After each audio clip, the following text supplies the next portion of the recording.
Dave Show. He's on the microphone when he's not on the microphone. He's playing a song, and when he's not playing a song, he's on the microphone, and then boom. With Jason Ross. No, he didn't. Yes, he did. Call or text at 916-339-1140. It's the Carmichael Dave Show with Jason Ross.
I thought Purdy did. Purdy means monk in Arabic. Yeah. Yes, that's exactly how it goes. Brock Purdy, Malik Monk, Let's kick it. Sean Salisbury. Hey, look, the Kings are on the TV. They are on the TV. Yes, in that wacky, wild game. And I know for you, Jason. Oh, I left early. Yes, it's got to be so fun. Here, guys, go. Chill back there, guys. Yeah, just chill. Just relax. You got to chill. We got 4 hours, guys. Hang loose. 4 hours. God, but Malik's always like, I want to get in the game. Yeah, I Come on, know. let's go. And then he was getting into it with Chris during the timeout. Yeah, but that'll happen again probably It does. within a week or two. It's a brotherhood. Yeah. I always think about you when that happens because it's like 5 minutes free basketball. And look, I know you're enjoying it. You're enjoying it, but it's also it's like, It's like, could this game have been a Friday night or a Saturday? Yeah, exactly. Is that the voice in your head? Yeah, my voice in my head is like, hey guy, will you run 5 more minutes? Go ahead, Jason. Say it. You'll feel it in the morning. Hey, who are you in there? Oh, did you feel it in the morning? Are you feeling it? And you know what? I woke up and I said, hey, voice, take that. Yeah. Hey, I said you'd feel it. You're going to feel it in about 3.5 hours. That was absolutely insane. Uh-huh. And how long? About 3.5 hours. Oh, I'm not going to make it through. No, I mean, down the stretch. Down the stretch, they can. I did bring. Oh, will it be gone? Will it still be here when you get back? When I get back, it will be like. There'll be 47 raisins. Yes. And like some peanut crumbs. Yeah. And just Kyle Ledbetter's fingerprints all over Yes, the and thing. fingernails. Yes, actual fingernails. Mm-hmm. High in protein. Yeah, Ledbetter nails. Ledbetter nails in the trail mix. But it is it's a parting gift. So yeah, hey, good to be back. Good to be back. with you. Good to be with you. There was a guy. I'd be happy to be back too if it was just for one day. Yeah. Back for Chris, a day. we didn't get the day off, did we? Flight was okay, I guess. Okay. Uh-oh. Funny you say that. That's not really. The flight, obviously, we're here. But we since I'm leaving today, there's 4 of us on the plane plus the other family, the 4 of them, and so there's 3 seats in a row, and so Melissa sat with everyone else a couple rows up, and it was myself First and class Dave. It was low class. I had a full row. I had I had Avery on one and Mason on the other, so we took up the 3 seats. It was actually only half full, but wanted to spend some time with them because by the time we got home, it was we'll get into that in a second. But anyways, there was some weather down there, but the thing is, when you fly in and out of places like Palm Springs, Las Vegas, Denver, where they have it's very heavily mountainous around you, anyone who's ever flown in or out of, let's say, Vegas in summer, you know that like landing, taking off, the first 10, 15,000 feet is like you're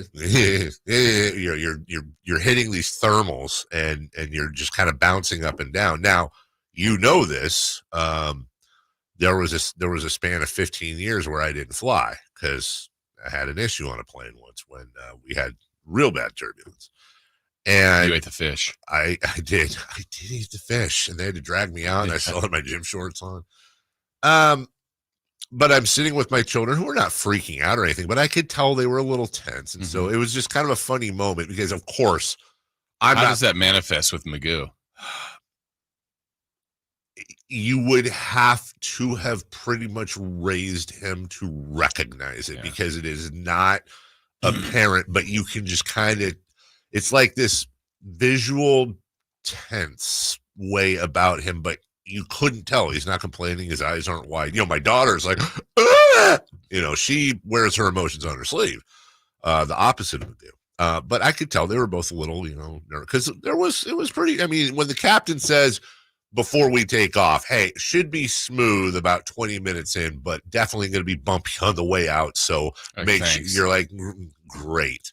And it was rather not chaotically bumpy, but it was definitely bumperoo. And so I'm sitting there, and of course I can't show a shred of, I mean, I was not nervous, like, oh, we're going down, but like, I'm not enjoying this turbulence. But you're like, I'm the captain now. 100. And it was such a weird change because I'm like, okay, kids, so, and, this is what's going on. And no, you just look, these planes are built for this. And did you know that all the engines could go out and the plane is built to glide? Yeah.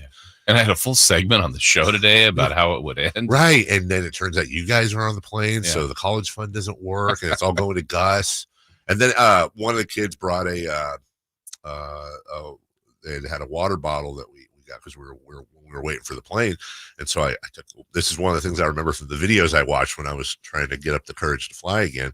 And so we were just at 10,000 feet. I put the tray down, and I take the water bottle and I put it on the tray, and I go, and we're having, and I go, look at the water though. And you look at the water, it's like barely moving. And you see the crew starting to get up to start, like, if it was really bad, they wouldn't do that. So it's just think of it like we're on a bumpy dirt road in mommy's Jeep, and we're bumping around, but we happen to be, 20,000 feet in the air in a flying death tube, but it's fine. Anyways, so that was fine. And then we got home, and the big project we have going on right now while we're gone is we got a guy who is, my wife is forever, she hates our kitchen cabinets. This is just I don't want to say it's a wife thing. That's stereotypical, but in my house, it's a wife thing. And so while we're gone, he is, takes all the doors down, replacing all the handles and hinges, and then is repainting everything. Well, we were hoping he'd get done while we were gone. That's not the case. So we got home last night. You come back from a trip and everything's all, funky anyways, right? We walk in, and our house is like legit a construction zone. We have no access. I'll show you the video, Jason. I'd show others, but it wouldn't work. As you can see, our kitchen is completely like, it's like it's a workshop. It is. It's like oh my gosh, right, dude. It's like, it looks like a dry cleaner with the cabinet doors. The cabinets hanging off the thing. It's like, what would be the visual? It would be like, remember in E.T. when they closed off the house with all the plastic? That's kind of how the kitchen is. And we have access, like the stove, the fridge, they're pulled out. All of our kitchen stuff is in the garage in boxes. So like even this morning, like my whole thing is I wake up, go make a pot of coffee, sit and do the show notes, wake up, drink the coffee. And I got downstairs and added it's a getaway day. And I have access to nothing. No food, no coffee. I get in the car, I go to Starbucks by the house. It's not even open yet. So I go to AM/PM, grab me a large whatever the hell, and I'm sitting there outside of AM/PM like on the phone doing the show notes while I'm drinking my like AM PM's front entrance became like if you're the AM PM on Walerga this morning, you saw a hooded dude on his phone. That was me. Not playing slots? Slots at the AM PM? Yeah. What? No, on your phone. Oh, on my phone. No, but for a reason. You see, I got the Royal Pass last night, and for $9.99, I got 50,000 coins, and I got 8 hours of unlimited lives specifically for this flight tonight. So I'm not touching savesies. Exactly. I'm getting on, and I thought about it, I'm like $10, but I was like, it's $10 for an 11-hour flight of like massive entertainment. Massive. Oh, massive. I mean, this thing, if nothing else, is a time sucker. Yeah. So I'm sitting there playing Royal Match on the plane. What would be perfect? We take off at 5:15 from San Francisco. This would be perfect. I'm not getting a nap today. I'm meeting my friends in El Dorado Hills, and then we're driving down together. I'm leaving straight from work. What would be perfect is, okay, so no nap. Get to San Francisco, get on the plane about 5:15. About 6:15, they'll probably serve, 6:15, 6:30, serve their dinner. It's 11 hours to Dublin. We're flying into Dublin, then to Manchester. And then maybe I watch a movie. Maybe I downloaded some Deep Space Nine Star Trek episodes. Easy watches. Nothing that'll keep me awake. Purposely stuff I've seen before. And drift off to sleep around 8:30. Odds of that happening? Zero, absolutely zero. Here's what will happen. I will be aggressively sleepy, like nod your head, wake up, like I can't keep myself awake. And I will nod off approximately 77 times on this flight. For a total of 9 minutes. For a total of maybe altogether cumulatively 9 minutes, because each one I will be asleep for 15 seconds. And then in my dream, as soon as the plane goes, just the tiniest little move, and in my head, I'm the dude in the Untouchables that got pushed off the building, and he's falling, and then I wake up and probably scare the hell out of the guy next to me, and then I'm like, oh, I'm on a plane, but now my adrenaline keeps me going for an hour, until we roll into Dublin at. What would that be? 4 a.m., 8 hours, 9 11. We'll get there about 12:15, 15 minutes after noon, Ireland time. And I'll be like, oh, and we have a 1 hour layover. I've never been to Ireland. Does it count? We've already talked about this, right? If I run down, get out, get past everything, because we're doing customs in Ireland. So I'll be domestic technically. Run out, go outside, breathe in the fresh air for 5 minutes, and then go back to the plane and get back on and go to Manchester. Have I been to Ireland? No. Yeah, I'd say no. I think the effort makes it a good story to explain that would this count as being to Ireland, but I would say no. I was in a Paris. Agree with both of you. I was in a Paris airport for 5 hours, but I don't count myself. Really? Okay, but what if you had? What if you had a baguette? Well, the plan was we knew it was going to be 5 hours. Yeah. So the plan was like, oh man, we could go out for a little bit. Like we could just go out for a little bit and say that we've been to France, but they had a strike going on. So we're like, we might not make it back. Yeah, see, and I get it, because you can't screw around. You can't be stuck in France. I mean, no.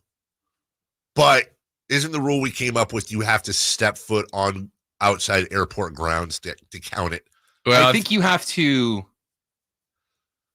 purchase something outside of either a purchase, an event, a night's sleep, or a meal, something like that. So I know we got a break here. So if you were at that airport and they hadn't had the strike, and you took an Uber to McDonald's here in France, it's Uber. That's German. That's true. And you bought yourself a Royale with cheese, sat in the McDonald's, ate it. You're thinking exactly what my plan was. Right?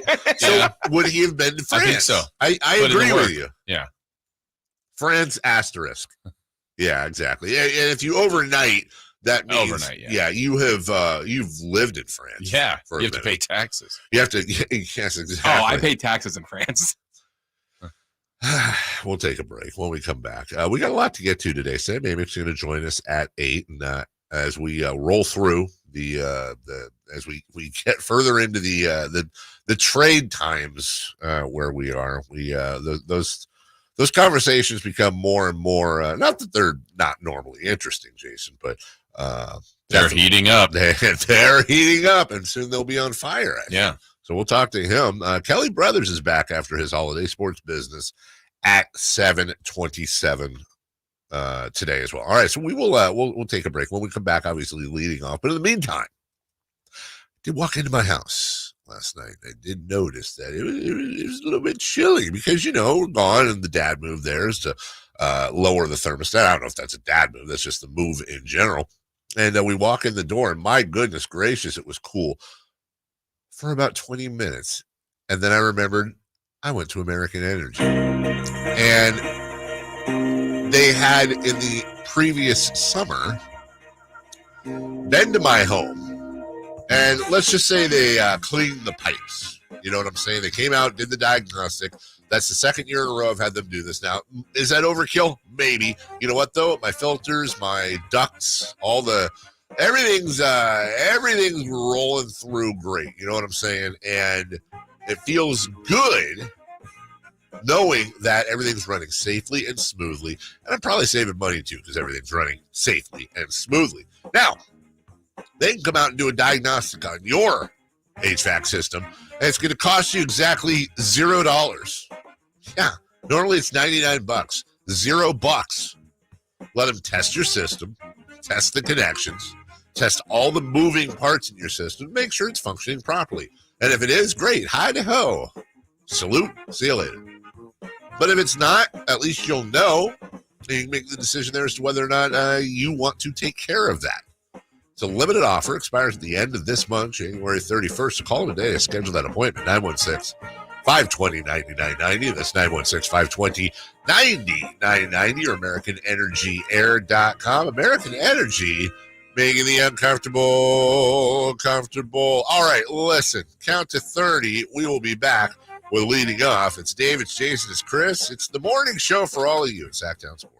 Last season, the Sacramento Kings gave us a little bit of everything. A Pacific Division title, GM of the Year, Coach of the Year, Clutch Player of the Year, All-Stars and All-NBA performers. Plus, we got to light the beam. Here's a steal by Fox, a breakaway. He stopped the rip with the left hand. What does this season have in store? Find out. Each and every Sacramento Kings game can be heard right here on your proud home of the Beam team, Sactown Sports at SactownSports.com.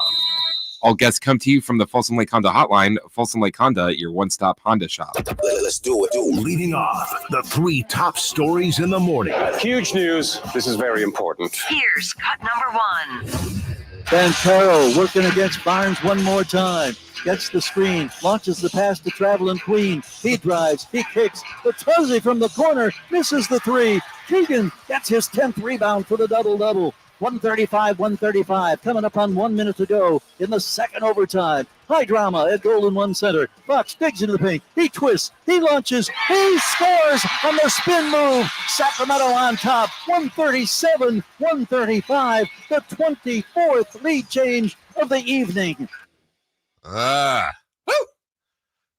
you seen He's a Traveling Queen? Can't get it out of my head. He's a traveling queen. Traveling queen. More like bloodied up queen. Yeah. Mike, King got the queen last night on the Sabonis screen. Oh, there's a song there. Something about Sabonis screen and jacked up the traveling queen. Okay. I thought you were going History of the World Part 1. No, also. You know that reference, right? Or no? It's yeah. Anyhow. Okay. What's next? Aha! So, the Kings won last night in double overtime. Yes, they did. The Kings should have won in single overtime. That's one. Look, when you say like it's one of the worst calls I've ever seen, that's hyperbole. Like, we've seen a lot of really bad calls.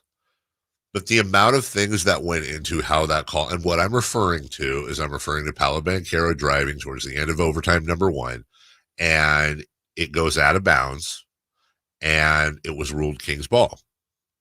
And the refs talked, and they flipped it, and it was Orlando ball, right? Mm-hmm. Okay. And then Orlando scored, and they went to a second overtime. You look at the replay, there's it's not even like a question. Like, I understand real time. Ball goes out like that, the guy's dribbling, and you're like, oh, somebody poked it from behind. Hello. That's not what happened. He lost control of the ball, and it went into the fifth row. Somehow they got the call right in the beginning, then got together, refused to go to the monitors, which they can do. And that's the part that gets me. I don't mind. First off, props that you got the call right in the beginning in real time.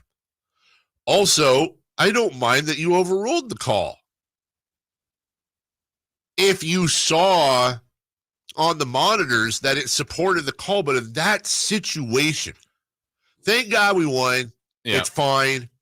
But when you start looking at the minutes piling up, and here's what I know the official NBA referee's Twitter account isn't going to be tweeting today about how much they lost sleep because De'Aaron Fox and Sabonis and Malik Monk played 80-plus minutes over 2 games.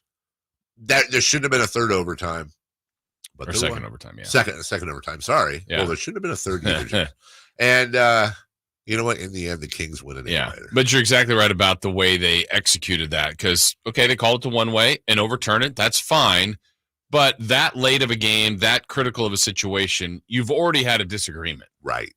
So it's the perfect time to go look at it. Straight to the monitor. Yeah. Now, Mike Brown, there were a bunch of people in the arena challenge. Well, he was out. He couldn't challenge it. Right. He could. So but he shouldn't need to. But this is where the referees go, you know what? You saw this. I saw this. I don't know what the third, even if it was 2-1. Right.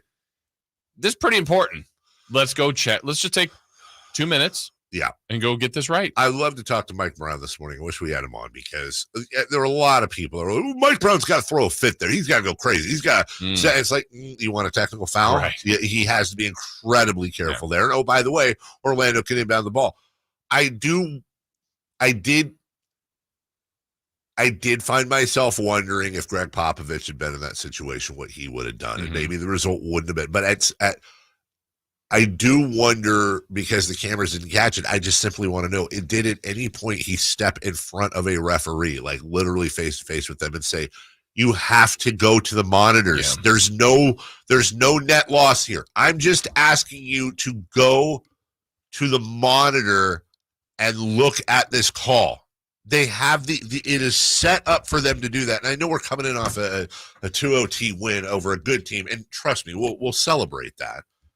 But I don't know. Maybe I don't know how many people were. I imagine a lot of fans were pissed off about that. Oh yeah, in the arena for sure. And by the way, look, Kings fans can homer out all they want. I know I'm going to piss a lot of people off here too. I don't care.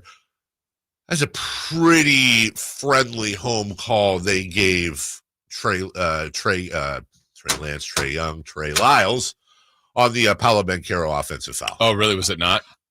I'm gonna get because I only saw it live, never saw a replay in the arena. There's gonna be disagreement. Here's what I saw. I saw Trey Young. Trey Lyles? No, I saw Trey Young playing against the Kings the other night. Trey Lance? He would have never played that kind of defense. Trey Lyles was in front of Banchero. Trey Lyles moved his feet, clearly moved his position. Now, first off, that in itself right there with contact followed up is almost 100% of the time either called a block or it's a no call. And by the way, that should have been a no call in my opinion. You're going to get Kings fans that are going to say Banchero pushed off after the shot with his left arm. There was a little bit of a push off. There's no doubt about it. But I'm telling you, 98% of the time, that is usually a no call. And then maybe 30% of that 98% is it would be a block. It's not as egregious as how the Kings got screwed, but I completely understand if I'm an Orlando Magic fan saying, are you serious? That was very much the rookie on the road did not get the call. I didn't agree with the call. Either way, I don't care. We've been screwed enough. Whatever. Kings win. Kings win. The Kings will win. We'll talk about that more later today. Cut number 2, please. Cut number 2. Here's third down. Purdy looks right. Purdy now chased out of the pocket. Now going back the other way, a 360 spin. Trying to send, throws for the end zone. Ayuk is open. Touchdown!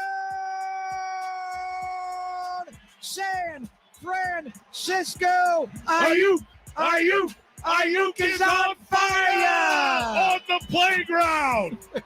Wow, Brock Purdy spinning out. There was nowhere to go with the ball. He looks right. He looks left. Then he's got to spin out all the way up to his right. Fran with the pirouette puts his foot in the ground and finds Ayuk.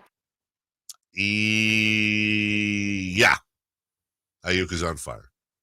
The 49ers are on fire. The 49ers lead the NFL with 9 Pro Bowl nods, and honestly, that's not a surprise. No, they deserved it, right? They had a 2,000-yard receivers, 2,000-yard total offense from McCaffrey, record-setting QB year from Purdy.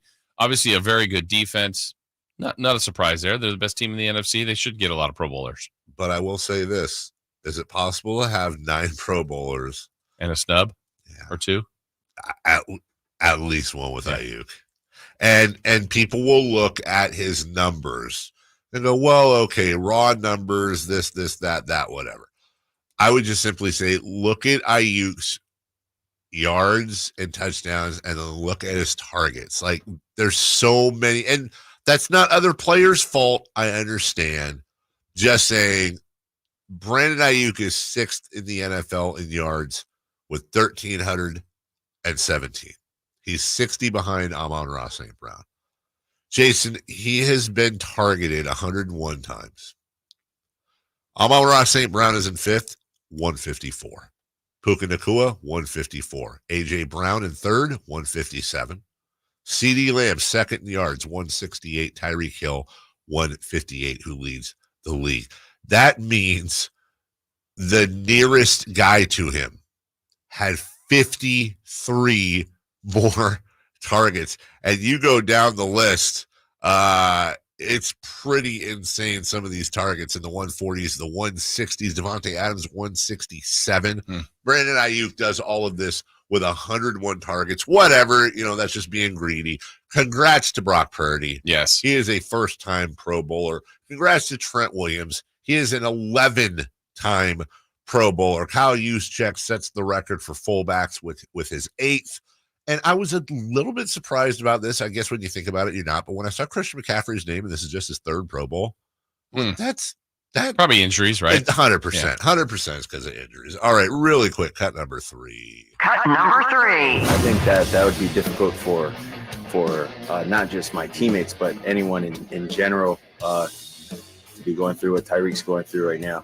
I think the main thing is his family is safe. His loved ones are good.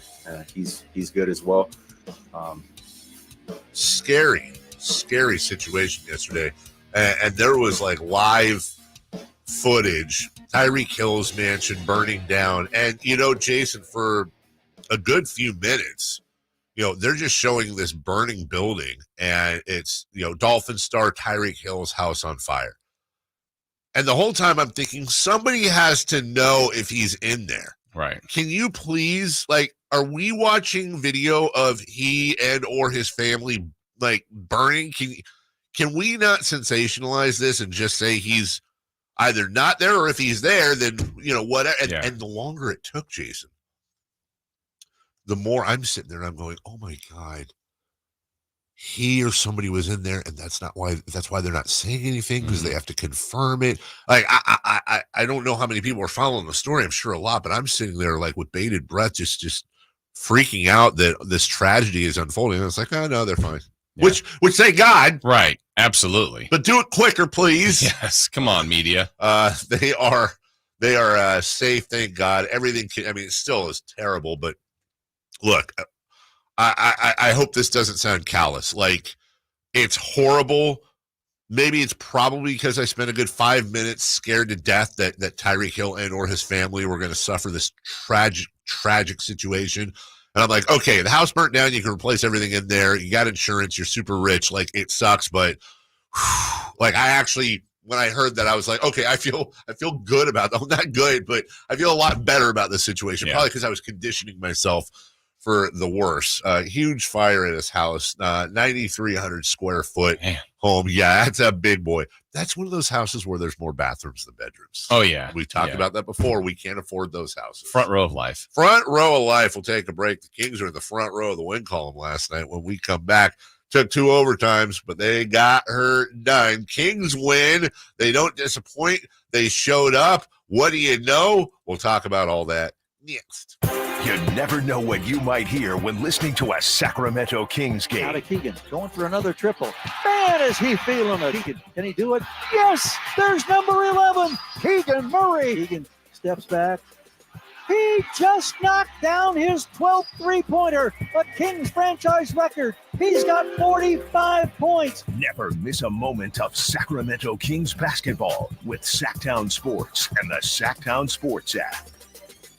Sacramento weather is brought to you by Arnold Law Firm. I'm Chandra Berg in the KCRA 3 Weather Center. Your Thursday starts out foggy and cool. Expect some rounds of fog for the morning drive. And in the afternoon, we'll expect mostly sunny skies with highs today peaking in the upper 50s. Get the latest forecast on the KCRA 3 News and the KCRA 3 app. The recent storm has caused dangerous driving conditions for us. The Arnold Law Firm has seen how a collision can turn anyone's life upside down. Be alert and stay safe. The Arnold Law Firm, providing real justice for you since 1975. Call 916-777-7777. Hello, Sacramento. I'm Emran Pilati, owner of True Sports Cars and Collectible Store here in Rockland, California, and the host of the True Sports Cars Show that airs right here on Sactown Sports 1140 every Saturday from 10 to 11 a.m., where we discuss the latest trends, hottest products, and deliver exclusive interviews with other industry leaders. And don't forget to visit our shop, True Sports Cards, at 6661 Stanford Ranch Road in Rockland and see what we have for all your sports card and memorabilia needs. Power Business Technology is proud to be 100% independent, locally owned, and managed Toshiba copier dealer. Local ownership cuts out the red tape, allowing ourselves to never be too busy to personally answer the call when our clients need us. Recognized for excellence in service execution, training, and customer service, we're proud to be named a 2022 Toshiba ProMasters Elite Dealer. Contact us today for all of your business printing needs at 844-POWER-BZ. That's 844-769-3729, or visit us at PowerCopier.com. Carmichael Dave here for Jiffy Lube, your proud sponsor of the Drive of the Game. Now listen to every Kings game for Gary Gerald's Drive of the Game call. Then listen to Jason and myself the next morning for a chance to win a $100 Jiffy Lube certificate, courtesy of all the Jiffy Lube locations in the greater Sacramento area. Get your vehicle ready for the holiday driving season at Jiffy Lube today. Oil changes, wiper blades, tire rotations, and more. For more information, go to jiffylube.com. Big savings are back at Folsom Lake Honda, your one-stop Honda shop. Looking to own or lease? We have options for everyone. Plus, lower interest rates at Folsom Lake Honda make for lower payments. It's no wonder Folsom Lake Honda is your one-stop Honda shop. Get an instant cash offer for your trade at FolsomLakeHonda.com. We'll buy your car whether you buy from us or not. Visit us today at FolsomLakeHonda.com. Folsom Lake Honda, yeah, your one-stop Honda shop. Have you Googled yourself lately? Are there negative posts from an ex-employee or from a former client? Maybe an outdated news article or sensitive personal information about your family? Search engines don't always get it right. For right or wrong, it's your reputation on the line. That's where Reputation Defender by Norton comes in. One of the most trusted names in online reputation repair. Reputation Defender has been fixing people's search results for over 15 years. Their cutting-edge approaches help you to wipe away unwanted information in your search results. They also promote the good stuff so that it rises to the top, helping you put your best foot forward. Your good name is too valuable to leave to the whims of a Google algorithm. Take control with Reputation Defender. You can start by getting your free reputation report card at reputationdefender.com. Or call 800-401-6681 to speak to an expert. That's 800-401-6681. At Lowe's, save big every day when you buy in bulk, like getting up to 25% off drywall boards. Plus, get an extra 5% off every day on eligible purchases when you use your Lowe's business credit card. Visit us in-store or online for low prices on the materials you need, because Lowe's knows savings. Lowe's knows pros. Selection varies by location. While supplies last. Discount ticket at time of purchase. See sales associate for details. 5% offer subject to credit approval. Exclusions and terms apply. See store at Lowe's.com/credit for details. This holiday season, Capital One reminds you to give yourself the gift of 1.5% cash back with the Capital One Quicksilver Card. Can I earn 1.5% cash back on birds? Birds? What if you sent your true love 2 turtle doves plus a partridge in a pear tree? Sure, but why would anyone want that? The song was very convincing. Earn 1.5% cash back on all your holiday purchases with the Capital One Quicksilver Card. What's in your wallet? Terms apply. See CapitalOne.com for details.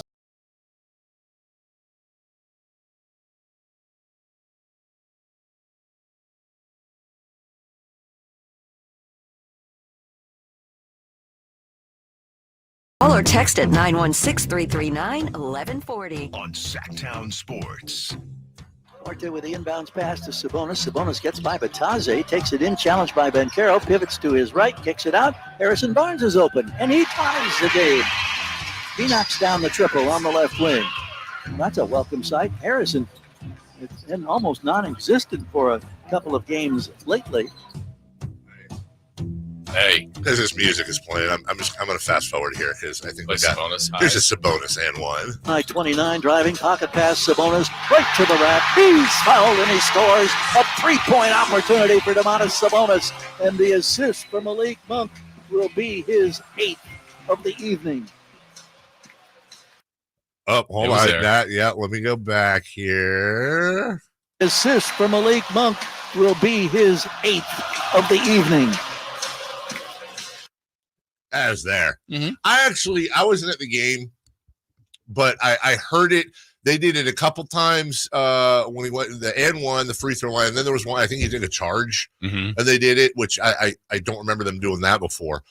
And I felt like I heard it more coming through than I had. It was happening. Yeah. Love Kings. G-Man mentioned it. Oh, did he? Uh-huh. Love it. G-Man mentioned he's like, the ever popular or the ever growing Domantas Sabonis chant. We need somebody to get in there and ask him, like, has he gotten used to it yet? He'd probably be like, I don't know. You know what would be a great podcast? Domantas Sabonis and my son breaking down sports with Keegan Murray. Hosted by Keegan Murray. Yeah, hosted. Better podcast. Mason and Domas on sports with your host, Keegan Murray, or Sports Roundtable with Greg Papa, Sean Salisbury, and Eric Hasseltine. I'd be intrigued by the first one with their first guest, Jeff Petrie. Except for Jeff says a lot of smart words. He does. Oh, we gotta continue this thought at some point. Like who goes? It's almost like a great SNL skit. Tim Duncan. Definitely Tim Duncan. Oh, and next week Kawhi Leonard is going to join us. Yeah, but not his laugh. Not his laugh. Just Kawhi. They're just sitting around. Right. Hey, Keegan, that dunk was awesome. Yeah. Yeah, I got a little wiggle. Well, I got a little. I shot a jump shot once. You did? Wow. Yeah, that'd pretty much be the whole thing. Keegan says he can be really good. Yeah, I mean, I know what I can do on this team, and it's a process that I know that I'm excited for. And I know there's going to be ups and downs with that. So just taking it day by day, going through the good times, the bad times, and I'm just sticking with it. I know I can become a really good player in this league. What do you say? He likes chicken and rice? Yeah, that's his go-to. That's his meal. But last night, he obviously dined on Dunkaroni and cheese, Jason. Because there were – I was on the plane following the box score. I missed about the first quarter and a half of the game I missed. So I'm following the game cast. And I look down, and I see that Keegan's obviously having himself a game. Was leading the team in scoring. And I looked at, and it was like, I think at the time he was 9 of 11, but he was 0 of 3 from behind the arc. That doesn't add up. I was like, wait a minute. But I know what you mean. That's very true. Yeah. He had only missed threes. He made all his twos, and he had the leading points without a three. He was 8 of. Oh, you know what? He was 8 of 11 Yeah. because I remember because that's my birthday, August 11th. That's why I should have remembered that. He was 8 of 11 and 0 of 3. Yeah. Right. So you were like that. You know what sucks? You were like that doesn't add up, and I heard you, but on the fly I couldn't figure out what you meant. So I was like, "What do you mean it doesn't?" Okay, I'm just going to move. Oh yeah, I got you. 8 of 11, 0 of 3, and I'm like, "Well, hold on a second." And then he had to hit a free throw, I believe. So like, wait, well, hold on a gosh darn minute. You're telling me he's 8 of 11 and none of those came from the outside and he has no free throws. And that means they all came from inside the 3-point line. What is going on here? And then when I landed, I started seeing these highlights of like an alley-oop, his own drive and dunk to the basket, a couple of middies in there. Oh, hold on. Yeah. I thought this guy he couldn't find his shot. Yeah. He found it. It was everything we wanted out of Keegan Murray when we talked yesterday. And you know what? Look, you got to give credit where credit's due. It's just a game. I get it. Big hat tip to Harrison Barnes last night. And you really saw in the fourth quarter and in overtime, the overtimes, like Harrison was in the middle of everything defensively. And it was really shining, switching defensively. He and De'Aaron Fox were the best on-ball defenders on the floor last night in those crunch time minutes. And he had himself a nice game, 17 points on 5 of 9, got into where he fit in. And in 36 minutes, he did not turn the ball over. I'm starting to think, however, and I don't know how superstitious he is, we may need to get Kevin Huerter on the show, back on the show, because this ain't working. This is our guy. Yeah. And he's on a milk carton right now.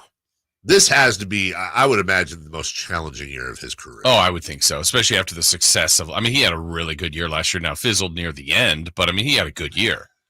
And so this year he comes back and the coach gave him a pretty long leash as a starter. He did. I will give him this, like he comes in and shoots. So I think that's going to be his spark. It's just, they're not going. And I will say he's had some really tough bounces. Like when it's not going well, like some of those that are getting on the rim that aren't going, like, man, last year I felt like these would go because everything was going. Dude, and they're the ones that like hit the very, like just the back of the rim, then hit the front of the rim and then go. It's like, and you're right. It seems like he's literally a quarter of an inch away from shooting 45% from behind the arc. Either way, hey, this is results business.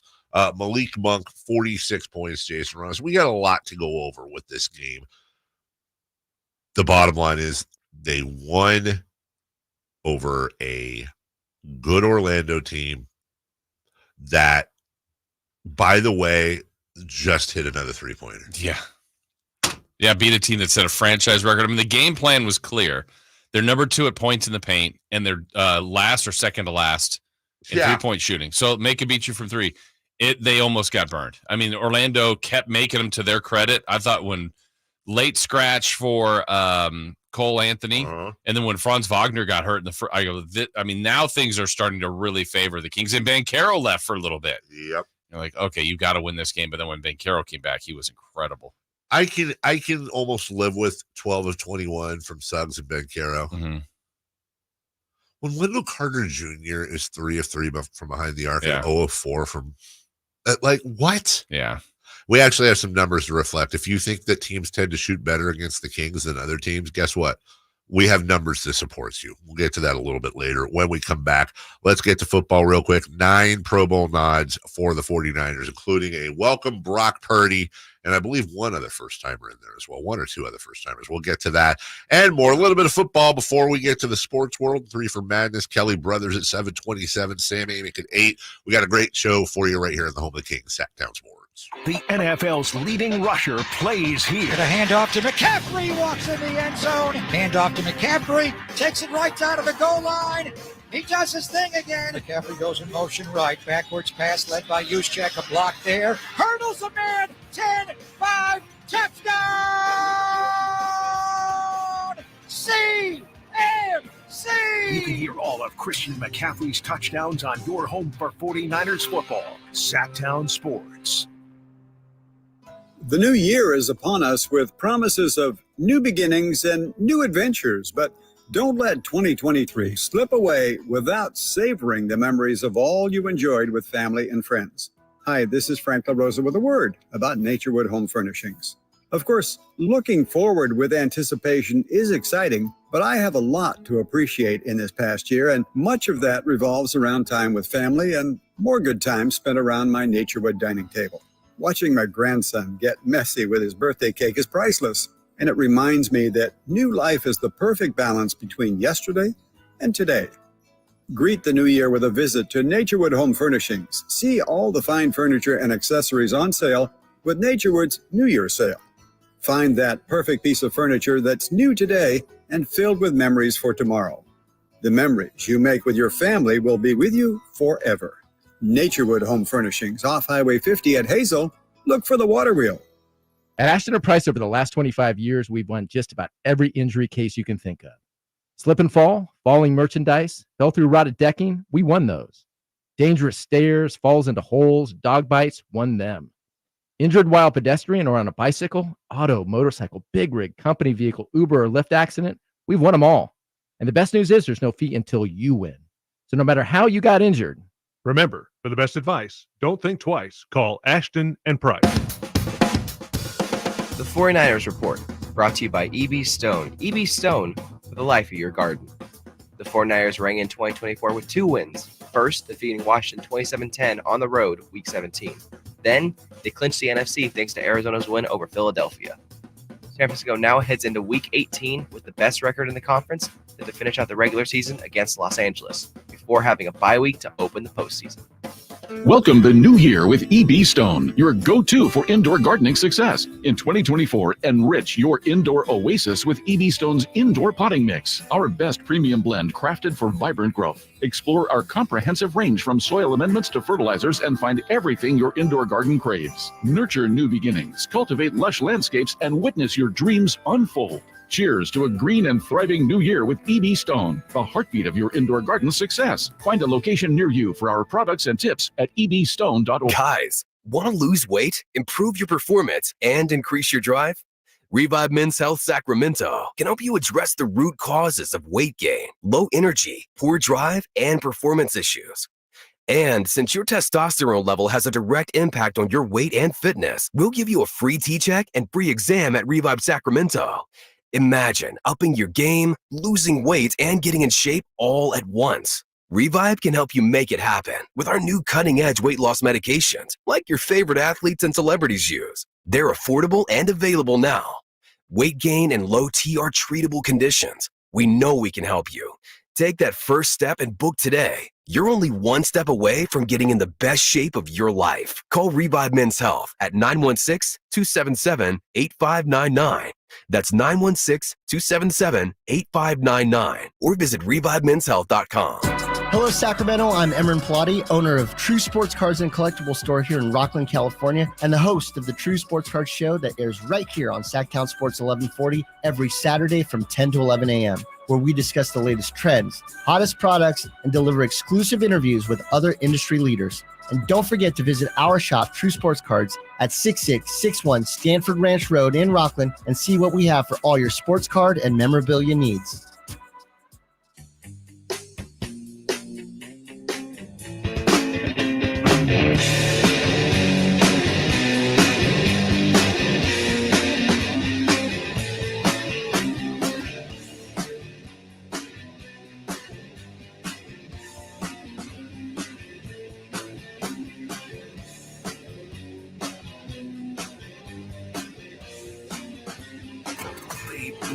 Black and purple.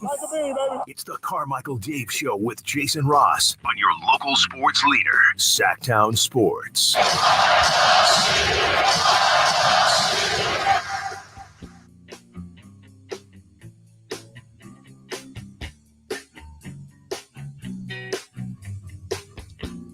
Nothing like a little Soundgarden on a Thursday. Jason Ross, Christopher Lod, Carmichael Dave. Hey, they don't like it when I say this stuff, but whatever. Because they. Oh. But I'm always haunted by the idea that I don't feel like this is a normal.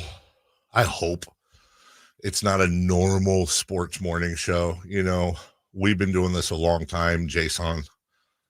I could say for a fact it's not normal. And we do things a little different. And a lot of it is our, personalities, our lives. For me, this is as much therapy as it is a job, probably. And I'm haunted by the idea that we just don't thank the audience enough. So when you called me yesterday, did I get you pretty good at first? Yeah. So did you tell Chris this? No. Okay. So Jason calls me after the show, Chris, and he's like, so do you want the good news or the bad news first? And I always go, give me the bad news. You got to take the bad news first. He goes, well, and he kind of, you sitting down. Yeah. He says, are you sitting down? And so what? I think you said, oh God. That's exactly what happened. Thank you. I go, oh God. And my heart dropped because, and Jason didn't know this. He didn't put it together, but some of you may remember after we had Katie on yesterday, I forgot to mute my mic on remote, and I always call Katie after her interviews and talk, and I was being very complimentary to her, Earl, and Earl's trashing Katie in the chat, and I got to address that at some point. And then I come back after our conversation, and the whole chat is like, mute the mic, mute the mic, mute the mic. Now, this is where the higher power, whatever that may be, I prefer to think of it as Mitch Richmond, but whoever's looking out onto us, save me, because I would like to say that 98% of every conversation I have with Katie is not airworthy. It's not radio worthy. But in this case, it was actually a very rare professional. Like, dude, actually, I thought that was a really good interview. Thanks. We were talking it out. But I couldn't remember the conversation verbatim. And then when Jason says, are you sitting down? I'm like, oh God, did like somebody go back and listen? And what could I have said? I don't think I swore. I certainly didn't say anything like objectionable. Did I make some sort of, look, Katie and I are best friends. You heard half the stuff we say off the air to each other. I'd be in a, rubber room somewhere. I don't know about you, Dave, but all my conversations with all of my best friends are completely airworthy. Well, completely airworthy. And then Jason, I think, realizing that I was legitimately shooken, goes, I'm just kidding. Yeah. Oh man, you got to let that ride, Jason. I know, but I'm not as good at that stuff as you are, Chris. Chris, honestly, like I think he knew. Like I never even normally do that. Right, I just kind of did that on a whim. That's why he got me. You did that because of what I did to Nate the other week. Do I know about this? What you did to Nate? It was just something. Oh, stupid. Okay. I made him think that he should have been here on his day off. Yeah. But anyway, you like the good news. The good news, thank you, Jason. We did a whole thing there. The good news is that we got our ratings in, and we don't do the whole ratings thing here, like partially because sometimes they're not great, but also been in this business long enough to know that, like, look, dude, they're going to be up, they're going to be down, whatever. We're going to come in, we're going to do a great job. We're not going to chase ratings. Like we don't. There are a lot of classic things we could do to chase ratings, like break on time, or you start garbage with other radio shows, and everyone yells at each other and eats their popcorn, and there's all kinds of tricks you can do if you're just purely ratings based. We're happy with what we do. We love our sponsors. We like to think our sponsors love us. We have a good group of folks that listen in, that tune in, and if it's not your cup of tea, I'm never the guy that's like, you're just bad. Like, maybe it's not your cup of tea. I respect that. That's fine. But I don't know. I won't give the number. I'll tell you, we weren't number one, but we were pretty damn close. And I don't remember the last time mornings on this station were that high. Maybe it was a year ago, but I don't think so. I think it's been a long time since mornings were that high. And that's not, and I want to be incredibly clear here, that is not patting us on the back. We come in and do the same thing every day. We didn't change anything. We didn't do anything special. Didn't change anything? Actually, you know what, Chris, when did you come around? When did Jay leave? I like where we're going here. Hold on. Wait. Because these covered what? November, December-ish right there? No. Maybe even some of October. Isn't that right when Jay left? Oh. Was Jay holding us back the whole time? I would like to think that I am lifting you up. Well, whether it was Chris, whomever it was, whatever it was, the point is that you all tune in. It's part of the reason why we are the number 12 mid-market sports show in the entire country, according to Barrett Sports Media. But in all seriousness, we come in here and goof off. Jason is professional. Chris is usually professional. I'm 100% never professional. And you guys come in and listen to us each and every day. And that allows us to, get paid and feed our families. And so just rambling here, but it truly and humbly from the bottom of our hearts, thank you so much for listening. Thank you for tuning in. And thank you for being this dysfunctional, silly, crazy family. I do love each and every one of you.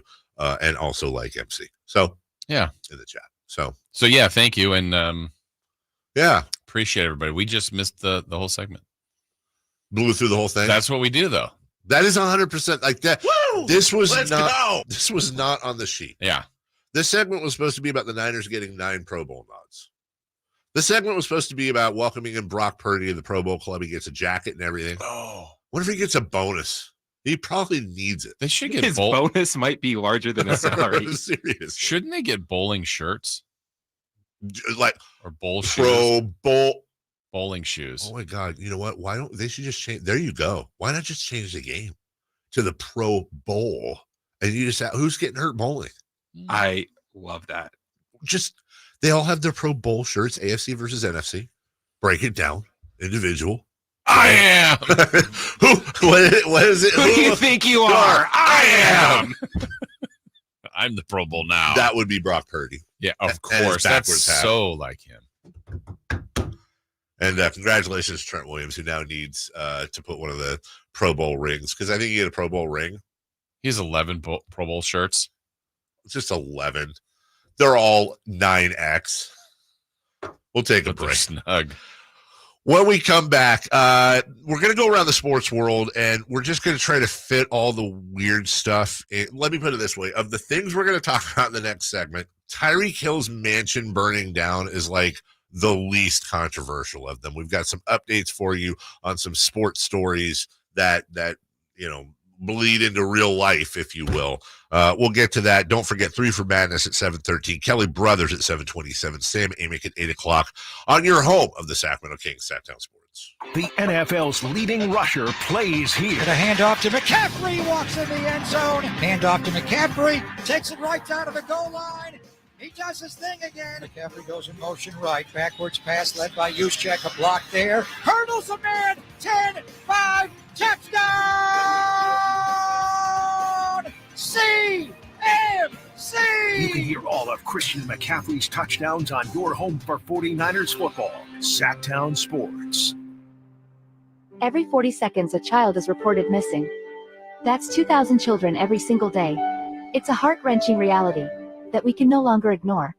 Find the Children is a non-profit organization dedicated to helping find missing kids. You can be a part of their mission by donating your unwanted vehicle, running or not. Call 1-800-775-5622. We guarantee that you will receive the maximum tax deduction. We provide fast, free pickup with 24-hour response. Call 1-800-775-5622. Find the Children provides crucial resources to help find missing children and educational materials to teach kids how to recognize and avoid predators. Our recovery programs have a proven track record of reuniting kids with their families. It's time to act. Donate your unwanted or unused car. Help us build a world where every child is safe. Pick up the phone and call 1-800-775-5622. Together, we can bring these kids home safely. This advertisement was paid for by Cars R Us and Find the Children. Golf to Go is brought to you by the Hagen Oaks Golf Super Shop. Here's Frank LaRosa. Over the years, some of golf's best stories were about the legendary Ben Hogan. Tommy Bolt once said that Hogan was the only player he'd ever known to get an ovation on the practice tee. He said he saw Hogan playing practice rounds before a tournament where half the gallery was made up of other professionals. When Bolt was asked who was better, Jack Nicklaus or Ben Hogan, Bolt replied, "Well, I saw Nicklaus watch Hogan practice, but I never saw Hogan watch Nicklaus." That's a pretty definite answer. Hogan described the game of golf as a game of misses. He said, "The player who misses best is the one who's going to win." He believed that the first hole was the most important, saying, "Well, if you don't birdie the first hole, how can you expect to birdie them all?" Ben Hogan knew the value of positive thinking on the golf course. That's your Golf to Go. I'm Frank LaRosa. Sacramento's premier music festival, Country in the Park, is back. 2 big ol' nights, May 17th and 18th at Cal Expo with Brantley Gilbert, Dustin Lynch,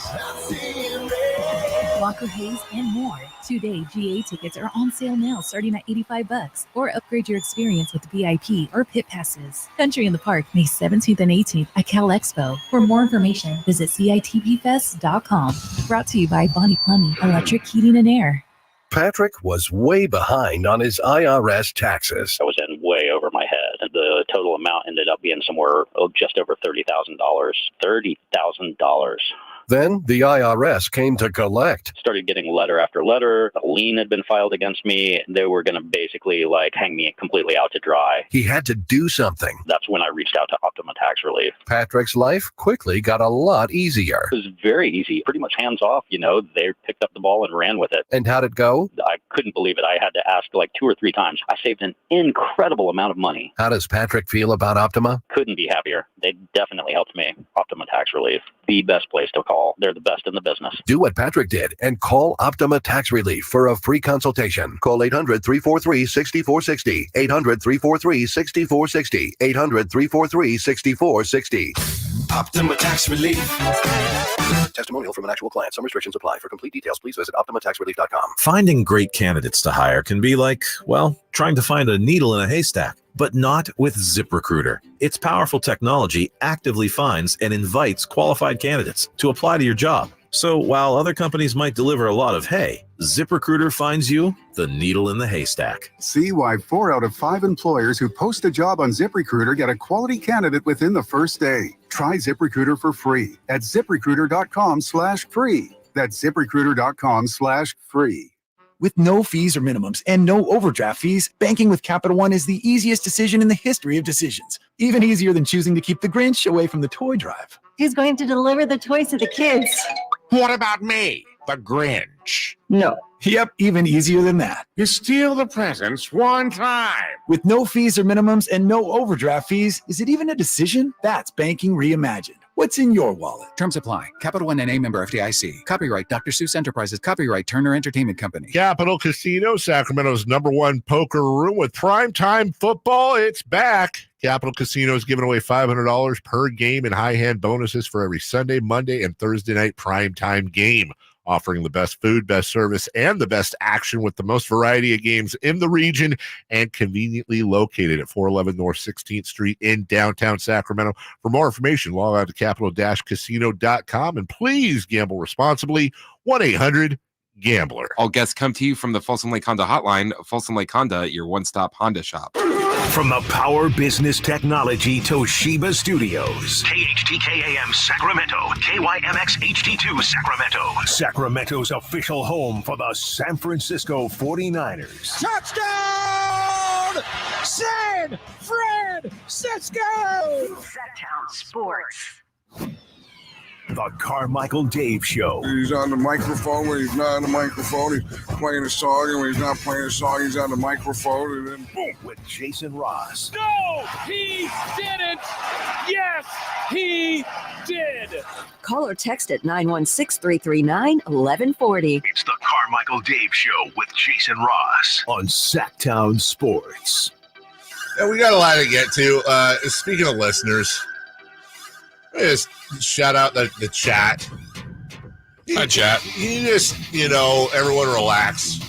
So yesterday we had, amongst other things, I think the highlight or low light, if you will, was one of our longtime chatters claiming he'd never seen a woman be as passionate about sports as men are, and then ended up somehow blaming Vietnam. I still don't know how that happened. We had the broadcaster shade.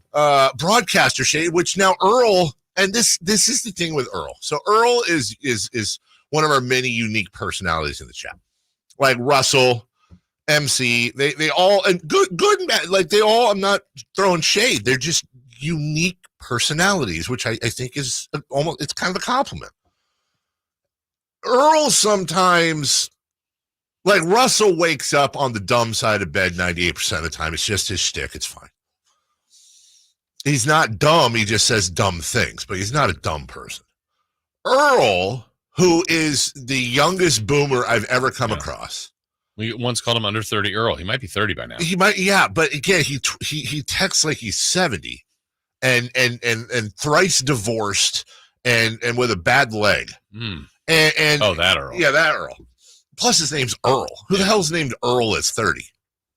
But now Earl's back on the broadcaster shade. Oh. You know, and anytime, you know, you can have your opinion and whatever you want. You want to go after, you know, Katie's a sacred cow to me, which I'm not calling her a cow, but you get my point. But also, like, look, fan how you want to fan, do what you want to do, whatever. I'm just not going to take kindly to it. But I just like, we won in double overtime. Can we not? I feel like we need to get a sponsor that's like offers counseling to the chat. I would actually like, that would be a fun podcast. Just get all the chatters in the same room, like in one of them circles. Be like, hi, my name's Earl. I'm a Carmichael Dave Jason Ross Show chatter. And then just have at it. Truth be told, yeah, I feel like you should be there too. You know what? I would go to that and be super uncomfortable and awkward. Go for the snacks. Right. Or Russell's, you know, Sabonis stinks or whatever he says. Earl hates Katie. Emmy comes in. She's pissed because Sasha Vezenkov didn't play. Somebody's pissed at her because she's obsessed with Sasha Vezenkov. Then somebody says, don't bully. Then Campeo Silva says, Niners, like just randomly. Chris Guerrero is handing out product. Chris Guerrero comes in and is talking about how I got fatter and how he just rolled a doob and you know, whatever he does. Dwayne comes in and says, you know, I just really think it's funny when people bully people, but he doesn't think it's funny. Martin comes in and just throws out a popcorn emoji every once in a while or some eyes. They're all characters, and I invite you to join at your own risk at YouTube. Go into the chat room and just see our misfit cast of wingdings that we have. I am the Pied Piper of the misfit cast of wingdings. I put myself in that category. I love each and every one of them, but dear Lord, quit feasting on eeach other. Just let's all hold hands. Can't have anyone freak out there, okay? Gotta keep our composure. All right, I don't know where to, we talked at the beginning of the show about Tyreek Hill's mansion burning down yesterday. It was a very scary few minutes. Did it burn down? Well, like burnt. I don't know. It's like, you know. And by the way, ADD on the loose here. Speaking of, that just reminded me because I wanted to mention it today.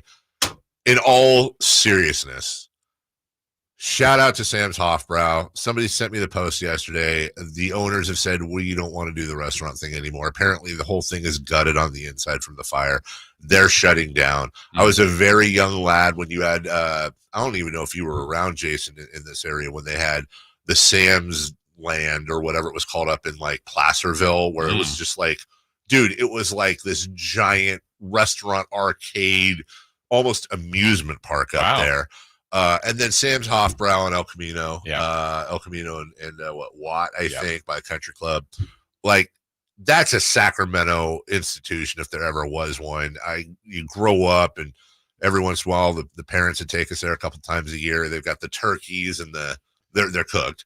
The turkeys and the roast beefs and the pastrami's, the roast beefs hanging in the window, the pastrami that they cut right in front of you with the mashed potatoes and all that. You get a nice tray of food. They've got the free pickles, which I loved as a kid. And the decor is very Western and it's a very unique place. I wish in a perfect world, some rich person would step in and just redo it. And I think you should save it. With the RV and a ladder. Save Sam's Hofbrau? Yeah. Here we Hofbrau. I would love to do that. And I feel like I'm honestly curious. I would love to talk. I really, truly, if anybody knows the owners and can put me in touch with them, because I would just simply have one question. Post-COVID, pre-fire, What was her balance sheet like? Like, I truly want to know. You want the numbers? I just want to know if it was profitable at all, or if it was just like, well, we lost money, but it was a fun thing. Because sometimes things just everything is so cookie cutter. Everything is so assembly line, which is funny because Sam's, you literally were an assembly line with your food, but that was a special place. We don't have, like we're bring back pizza and pipes, man, with the Oregon, bring back the unique pizzerias, the Sam's Hot. Are there any Oregon players left around? I think, they're all in baseball stadiums now. None of them are in pizza places. All right. So Tyreek Hill's house burned down or burn-ish, but thank God he and his family are safe. That's what matters. Not that it's cool, but that's what matters. So Aaron Rodgers a couple days ago on the Pat McAfee show basically said that Jimmy Kimmel didn't want the Epstein client list to come out, and he was just kind of suggesting that Jimmy Kimmel would be on the Jeffrey Epstein flight logs. If you're not familiar with the story, I'm not familiarizing you with it, so go read something. Jimmy Kimmel responded by calling him a bad word and tweeted and said, I wasn't and I never was, and keep it up and we're going to get legal on this whole thing. And then Pat McAfee yesterday on his show, and by the way, what's interesting, there's a lot of interesting stuff about this, one of which is that this was said on Pat McAfee's show on ESPN, and Jimmy Kimmel is an ABC guy, and they're all under the same umbrella. It would be like Bonneville on Bonneville time, but on a much more national scale. Pat McAfee obviously got a phone call. He apologized yesterday. It should be Aaron Rodgers that apologized. And I will tell you this, Jason, like for the longest time, because Aaron and I go way back, as you know.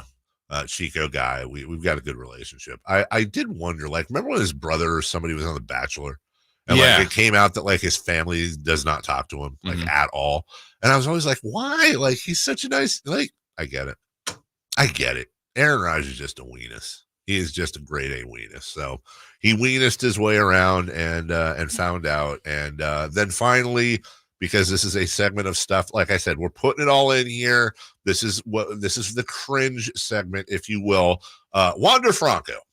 We go from Aaron Rodgers and literally Tyreek Hill's house burn. I told you the house burning was like the least controversial subject we're going to cover here, and we talked about Sam's Hofbrau. Wander Franco, we finally have an update there, and it doesn't seem to be I don't know what a good update would be, to be honest, but Dominican prosecutors have now formally accused him of commercial sexual exploitation and money laundering following allegations that he had a relationship with a minor whose mother also faces the same charges. They've requested a judge hold him on an $86,000 bond. Well, that'll hold him. Bar him from leaving the Dominican Republic and placing him under house arrest. They note that the money laundering charges stem from allegations that Franco made payments to the minor's mother. Now, on the list of things that couldn't matter less but need to be brought in, Wander Franco is 22, I want to say, 22 years old. And he's 22. He'll be 23 in March. And he is one of the youngest, brightest talents in all of baseball. Yeah. He is a wonderful baseball player. The Rays and baseball in general, from a straight up ball playing point of view, this is just devastatingly sad.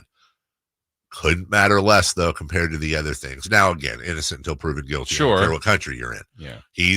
Wander Franco is innocent as we speak right now. And by the way, I really hope he is. Like, I hope he's for real. Not like innocent where he's not, but his lawyers got him off. But like, oh, here's the proof that he's innocent, which you shouldn't have to do, but I get it. But generally in these cases, they're not innocent.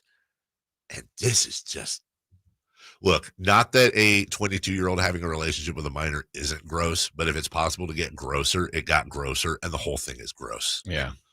It's just a sad, stupid situation. And by the way, not that they're necessarily compare, but we're still waiting on updates on the Josh Giddey. Nothing I've heard on that. I've heard. I think this is the due process. Yeah. All right, we'll take a break. Anyways, got it all out in the same segment. When we come back, just a 1 minute break here. 3 for Madness brought to you by Fire Wings. Let's talk Sacramento Kings. The win last night. Malik Monk, should he be starting? And our friend Domantas Sabonis. We'll do that in just a minute and a half on your home of the Kings, Sactown Sports. On the move? Got somewhere to be? Take Sacramento Kings basketball with you. The Sactown Sports app will let you stay connected to your passion. Never miss a moment of Sacramento Kings basketball with the Sactown Sports app.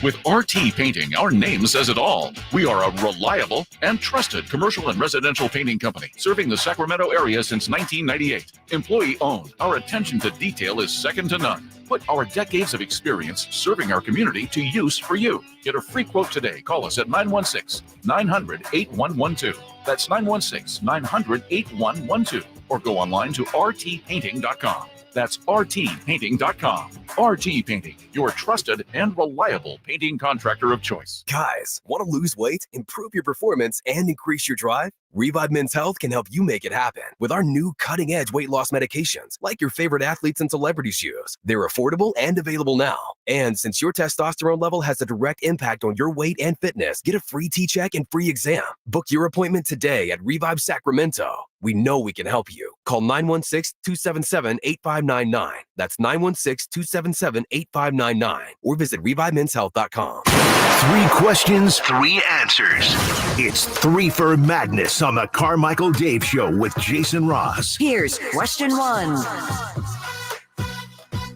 right, Kelly Brothers will join us at 7:27. Good at business. Just a reminder. I love you, chat. I really do love you, chat. A lot of Sam's stories on the text line as well. 916-339-1140. From the 916, innocent until proven guilty is false. That's not how it works. We are presumed innocent until proven guilty. Very big difference. All right, well, I'll spend the rest of the segment thinking about that. In the meantime, 3 for Madness brought to you by Fire Wings. Chris is always presumed innocent, and he is definitely not. Question number 1. So, Dave. Yeah. Were you mad as you predicted you'd be if the Kings won last night? I wasn't. And I'll tell you why. So you lie. I do. I wish you weren't a liar. I'm going to try to explain this. I would have been madder had they blown out the Magic. I would have Interesting. I would have been more. I would have been mad, but I would have been more annoyed because of the night before. Because of the night before and the fact that the Magic are good, and I would have said, second night of a back-to-back, the Magic are twice the team Charlotte is. You blow them out, but you didn't show up against Charlotte, and they were on the second night of a back-to-back. You stupids. But that's not what happened. What happened is they played the game that, look, Orlando's a really good team. Oh, okay, Orlando's a good team. I don't know if they're really good yet, but they're a good team. And they shot their stuff off last night. And it was a thrilling, entertaining, fun, dramatic, other, adjectives insert here game that I thoroughly enjoyed, especially because the Kings won. They didn't crumble in the first OT. They didn't crumble in either OT. They didn't crumble at the end of the game. I mean, they crumbled a little in the third and the fourth, but they saved it early. And they even got screwed by the refs. And they still came out on top. And Harrison Barnes, who had been on the side of the milk carton along with Keegan Murray and Kevin Huerter. Well, 2 of those 3 popped out last night.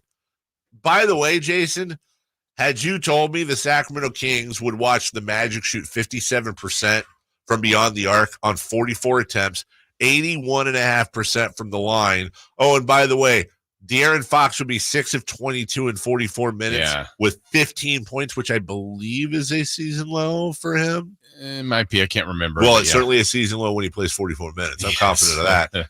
And they win. And Chris Duarte, who started, had 0, a goose egg. I just said, you're smoking the drugs.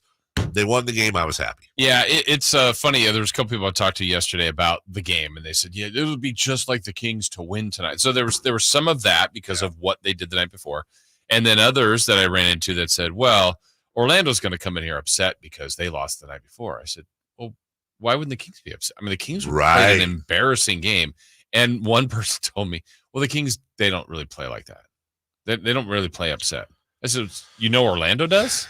Like, I think we just get caught up in some generalities because of this team that we get frustrated with. So how's Matt George doing? They hadn't won a second out of a back-to-back. They won't win. Well, now they have. Yes. So got check that out of the box. Way. It's just, I was so glad that they played better, but that would have been a tough one to lose. It wouldn't have had the same impact as the night before, but it would have been like, man, you played better, but you lost. And I would have been mad about the night before too, because it's kind of, if you got that one, maybe last night would have been easier to take. Instead, they still won. So you just move on. This will tie into our second question. I'll tell you, there was one thing that did upset me yesterday when, and I don't think it was intentional, but when Malik Monk got undercut, where are his teammates? Who's getting in the face of that kid? It's like when you see a quarterback sacked and the offensive line just kind of moseys away. That to me is what this team is missing. I'm not telling you don't need Draymond Green to come in and kick people in the junk, but Trey Lyles is probably the closest we have to that guy. Maybe JaVale McGee. There's a little bit of that. But, when we're looking for starters, when we're looking for people that are going to play heavy rotations, we need a guy that's going to come in and be this team does need an enforcer, even if it's just a light enforcer. I'm talking about like a Brook Lopez, Jimmy Butler type. Like those guys aren't dirty or crazy goons or anything. They will not let you punk anyone. And there's a large majority, I think, of this team that not that they'll get punked, but they'll just be like, yeah, I'm not getting involved in that. And I think like you need a little bit of that dirt in you. Speaking of Malik Monk, question 2. Question 2. Should Malik Monk be starting? Yeah, I've come around on that. He should. I think so. I think he should. Let me explain. I understand the logic of Malik Monk not starting. I understand the logic of having him come off the bench and bank that second unit, but he's just too damn good. And this isn't the Spurs. It's not Manu Ginobili. Like, he's just, you want to make him into a Jamal Crawford and a Ginobili, which maybe the two best 6 men of all time, along with Vinny Johnson, a couple others. Okay, fine. But you want to try stuff, Coach Brown. You want to try some things. Put those. You have two guys that went to the same college that are like best friends on the same team. And, oh, by the way, one of them is a free agent this summer. Can we just see what it's like to have Malik Monk in the starting lineup? Can we just try it? I'm not necessarily saying Malik Monk has to be in the starting lineup and it has to happen. You're stupid if you don't do it. What I'm saying is, like, the Kings are playing, not that it matters, but they're playing some pretty crummy teams coming up. Like, now would be the time where maybe just experiment. Just what's going to happen, dude? Your bench is just going to be terrible and suck. Well, hold on. What about they need opportunities and they want minutes? Like, Herder's on the bench now. He's playing against second units, you would hope. Put Duarte in there. He's been playing against the first unit. Give Sasha Vezenkov more minutes if you want more offense. I don't know. I would like to at least see them try that, because I think a Fox Monk backcourt would be a pretty damn high-ranking backcourt in the NBA. They're pretty stubborn with this. Look who started in the backcourt: Fox, Herder, Keon Ellis, Davion Mitchell, everybody but Monk, basically. I think they'd start Colby Jones, honestly, before they'd start Malik Monk. And there's a reason, I guess. Yeah. But what's interesting to me is, so, yesterday we spent some of the time of the show talking about the whatever it was between Malik Monk and Mike Brown the night before. So Malik Monk played 5 minutes in the first half. Yeah. The night before. Last night, Dave, he came in when Duarte picked up his second foul, about the 7:50 mark of the first quarter. Uh-huh. He played the rest of the half. He almost played 20 minutes in the first half after he played 20 minutes the night before. To me, I think there's some stubbornness that's going on. Uh-huh. That, like, I think that was a gross misplay the night before. And for a message, you or knew something was going on there. Although maybe it's, if Mike Brown hadn't done that, Malik wouldn't. I don't know. That guy can score 30 a lot if given the opportunity. Chris, we have major breaking show news. Can I get this is major breaking show news. I'm happy to share. When it breaks, We have it first. it's Sactown Sports breaking news. Well, we were wondering if it was going to catch on. We've been rooting for it to catch on. I think officially we've taken a huge step in the Domantas Sabonis chant saga. Thank you to Brett Huff, loyal listener, who hit me with this on Twitter. This is the Instagram of Shoshana Sabonis. That is Domantas' wife, along with his son. It is a picture of them in the in one of the boxes looking down. The caption is "Go, Daddy, go." The boy has his hands in the air. He's cheering his son, and the soundtrack is Seven Nation Army by the White Stripes. Ladies and gentlemen, the Sabonis family has now embraced the Sabonis chant. It's official. It's there. And honestly, probably a big reason he re-signed with the team. Yeah. Exactly. No time for three? No time for three. We got a break? If you could do it very quickly. All right, very quickly. Question 3. A 2020 triple-double for Domantas Sabonis. Where does he rank when it comes to NBA centers? Third. Okay. When we come back. Jokic and beat Sabonis. Jokic and beat Sabonis. If we were to put Davis as a center. Jokic and beat Sabonis. I agree with you. I'm ready to say that a healthy Anthony Davis is not consistent enough. Not consistent enough. You know who's very consistent? Kelly Brothers. Good a bit. But have we heard from him yet? Yeah. Okay, good. He's going to join us. Sports Business coming up in just 3 minutes on Sactown Sports.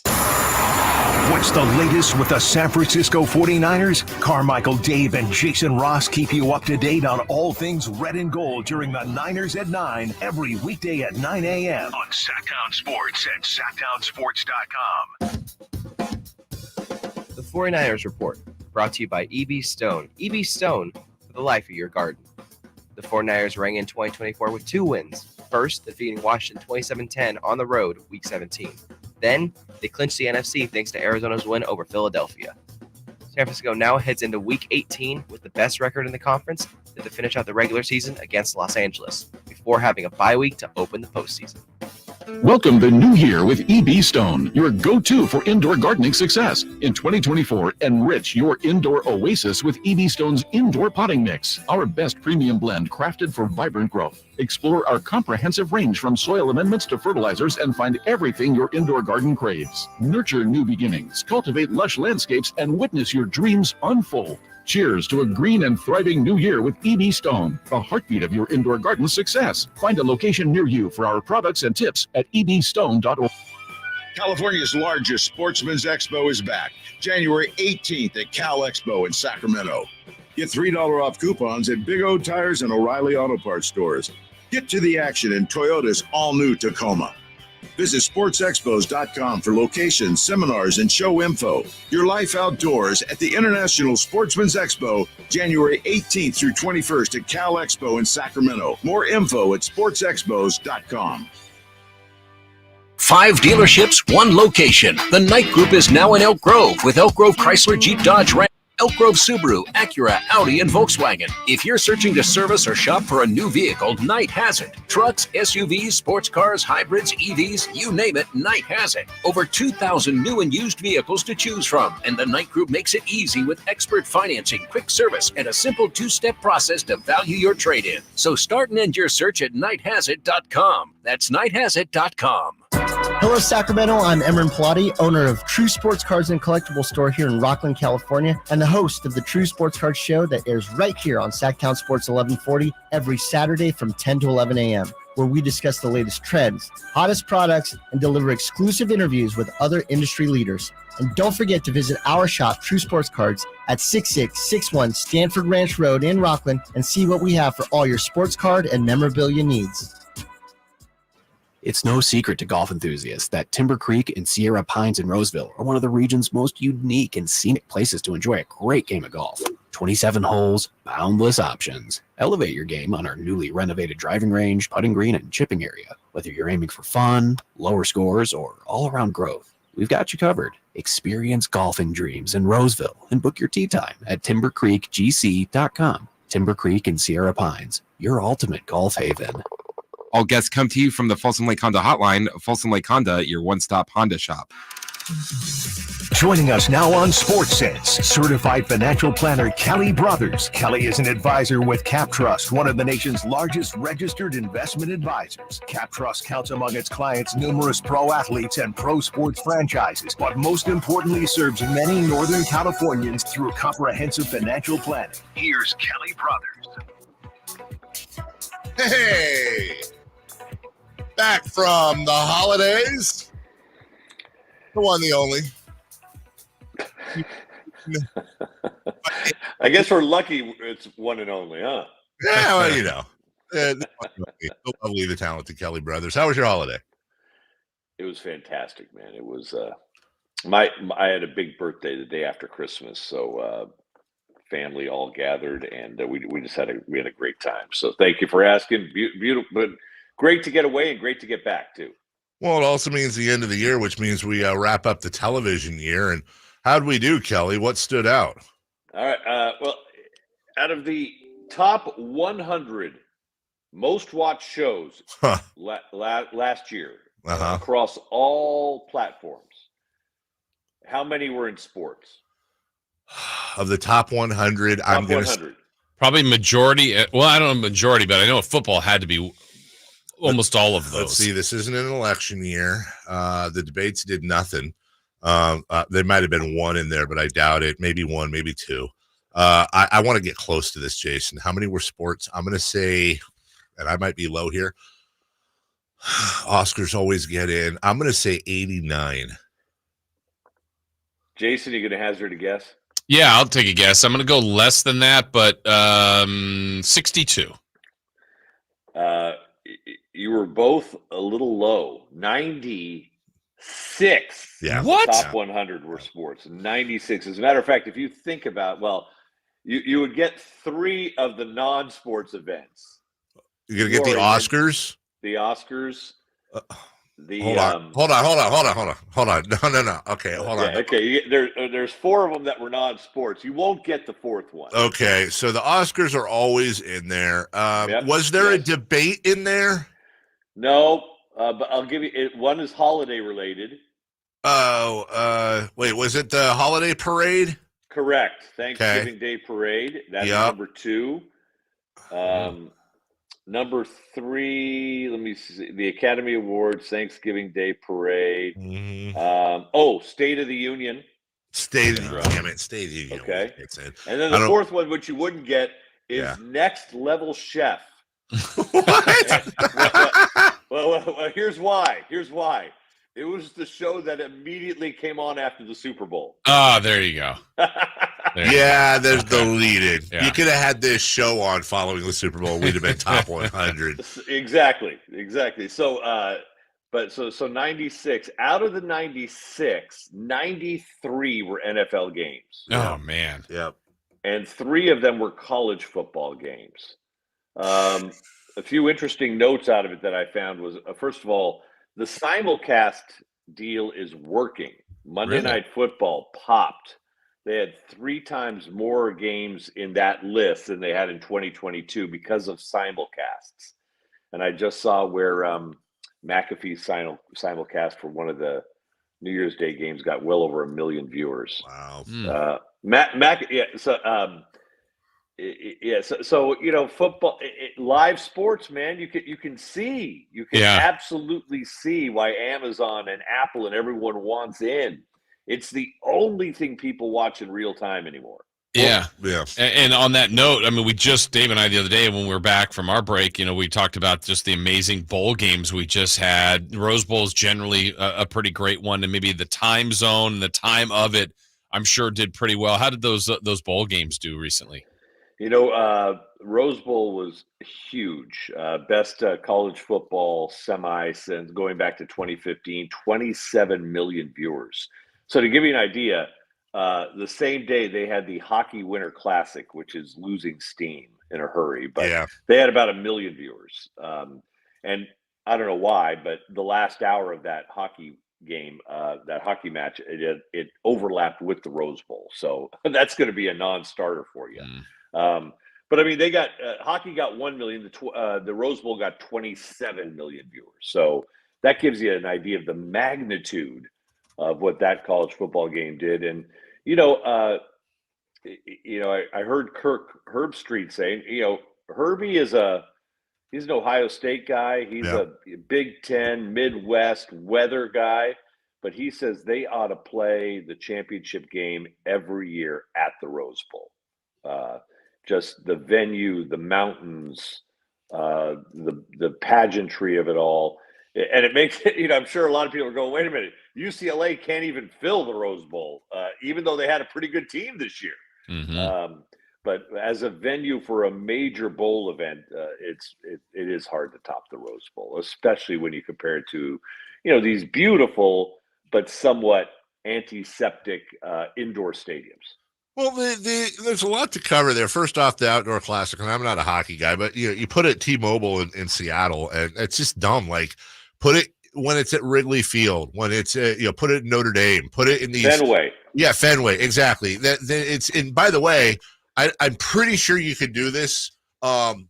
I'm not joking, by the way. I'm pretty sure you actually could do this. Do one on an aircraft carrier, like they did with basketball back in the day. Like, have some fun with it. The logistics would be insane. And as far as the TV, Kelly, I think it really underlines two things. Number one, obviously we know football is king, but it really underlines what college football could be. College football is the second biggest sport in the country. It's not the NBA. It's not Major League Baseball. It's college football. And if they're able to get their act together, like we've talked about, form some sort of upper echelon Premier League style college super league, they're going to see a lot more success next year with that expanded playoff. Now, what this also underlines is what we've talked about many times. Sports is the number one property, obviously because people watch it, but also for sponsors. Not only are you getting the eyes, but you're not DVRing this stuff. You're watching it live, which means you're watching the commercials. You're listening to the live reads. You can, as we've said before, you can be watching a game, Kelly. You can be watching Notre Dame versus UCLA, and Sean McDonough is going to say, and brought to you by Gerber Baby Food. And that doesn't. You can't be watching, the Blacklist, and all of a sudden, James Spader goes and Trojan condoms brings you. Like, it's not going to happen. You have that for advertisers. It's so damn attractive, and basketball is the last TV contract left. Everything else is locked up except for basketball. When you combine that with the $5 billion rumored expansion fees coming up for Vegas and Seattle, we say it all the time. Basketball is the place to be right now for ownership. No, there's no doubt that there's a reason why. For example, and not to mention, you didn't even throw in, Dave, like you usually do very, very appropriately, the connection to betting as well. Yep. And we saw that with Dallas. But no, everyone wants in on sports. And boy, my kids were asking me last night we went to the game last night, and it's probably the only time all six of us will go to one game this year. But and they were asking, whatever happened with soccer, and the MLS and the building of the stadium. And you just hope that train hasn't left the station for Sacramento. You really do. And I know you're far deeper in that than I am, Dave. But hey, the other thing I wanted to point out about simulcasts, simulcasts are working. The McAfee one worked for the Rose Bowl. The Manning simulcast is working in a huge way for Monday Night Football. And I just have to wonder, when the technology is here, when do we get to a point, guys, where you have a Kings game or a football game and you've got 6 different options to listen to, and not just one, in terms of who's calling the game for you, what the commentary is? Because let's face it, everyone has a different taste in that stuff. And I think, and they already do that in Premier League soccer. They already will have multiple different types of broadcasters doing the game. And I think that day is coming for U.S. sports as well. As long as the team that owns the rights gets the most of the profits out of that deal. Sure. Kelly, you said you were at the game last night. Well, then you watched something pretty spectacular from Malik Monk. Speaking of dollars, he is in that sweet spot where he's playing great and he's a free agent. What kind of money do you think the Kings, if they elect to bring him back, or someone else, will be looking at for trying to pay for Malik Monk? That is a great question, because I know for a fact that the players on that team want to see Malik stay, and they want to see him get paid. And he is going to get a deal. And Malik, we saw it last night. For whatever reason, De'Aaron Fox wasn't feeling it last night for most of the game. He hit a big bucket at the end there. But and I tried to look up. It's very hard to find numbers on what are the biggest contracts ever given to NBA non-starters. And that's hard to look up. And of course, the question is that relevant? Because if another team signs Malik, they're probably signing it with the idea that he's a starter, not a non-starter. Yeah. But especially if he can win sixth man of the year, and obviously his consistency is beginning to pick up. There have been times in Malik's career in Sacramento where he's there 2 nights and then he disappears for a night or two, and then he's back again. And kudos to Mike Brown. I mean, they had a blow up 2 nights ago, and somehow they had a good discussion about it. And Malik came out and basically won the game for the team. Well, I can't say that. Sabonis had a line not seen in the league in 40 years. But I think he'll get paid. I hope it's in Sacramento, but he will get, barring injury, I think he will get a great contract at the end of this year. Yeah, it's interesting because he's on a 2-year, $20 million deal right now, which is a huge bargain, $10 million a year. The Kings can offer him up to 4 years and $78 million with his early bird rights. But there's also a thought that they may sign him to a 1-year deal for the max they can give him with a player opt-out to basically allow him to bet on himself, play the year for the most he can get from the Kings, but then they would have his full bird rights at the end of that year. It's a little bit of a risk, but it could mean a lot more money for Malik Monk as well. So his financial situation is quite interesting, Kelly, as well as many people's financial situation. And as I segue here beautifully, coming out of the new year, what are you telling folks? New Year's resolutions, always a big deal. And when it comes to finances, if you can, just tweak that withholding every paycheck, maybe an extra 50 or $100 coming out of your paycheck going into your retirement plan. That's going to make a difference over 10, 15, 20 years. And you might not even miss it. So just that, budgeting, paying off credit card debt. I know there's a lot of people who are getting credit card bills right about now for a holiday season that maybe they spent a little bit more than they had planned to. And it doesn't make any sense to hold a lot of money in cash at 3% if you're at the same time trying to pay off a credit card bill at 16 or 17%. Try to engage in some level of financial discipline and hold yourself accountable. This is the time to do it. The other great thing, especially for young people, Roth IRAs. That's where you take money that's already been taxed, you put it in an IRA, it grows tax-free forever. And you don't have to take it out at a certain age or anything. It's very valuable money. And in this country where we spend money like drunken sailors, tax-free money is going to be even more valuable in the years to come. So those would be the few quick tips. But I appreciate it, guys. Good to be back. Look forward to seeing you next Thursday. You got it. Thanks so much, Kelly. That is Kelly Brothers Sports Business each and every Thursday at 7:27. We will take a quick break. When we come back, couple things. You can call right now at 1-800-920-1140. We're looking for the Jiffy Lube drive of the game. If you were listening, you heard Gary Gerald say, that was the drive of the game. I don't know who it was. No idea. Do you? Call in. You can get a $100 gift certificate to go see our good friends at Jiffy Lube. Let's talk about the Kings win. We've got a lot of post-game reaction as well, and we'll look a little bit ahead for the Sacramento Kings as well. A lot of road games on the horizon. We'll do all that next. Trying to find out where to catch your favorite team's games? Are you a fan of the Kings, Niners, and the NFL? Well, Sactown Sports has you covered. Touchdown! San Francisco! It's Cisco. It's all on his shoulders. Rocks. He fires for the win. He's got the triple. Catch all your Kings, Niners, and NFL games all year long on Sactown Sports and SactownSports.com. It's a myth to think you don't play golf well enough to get fitted for golf clubs. The professionals at the Hagen Oaks Player Performance Studio would argue that playing the game with golf clubs properly fitted to your body and swing characteristics is the best way to improve your game and have more fun on the golf course.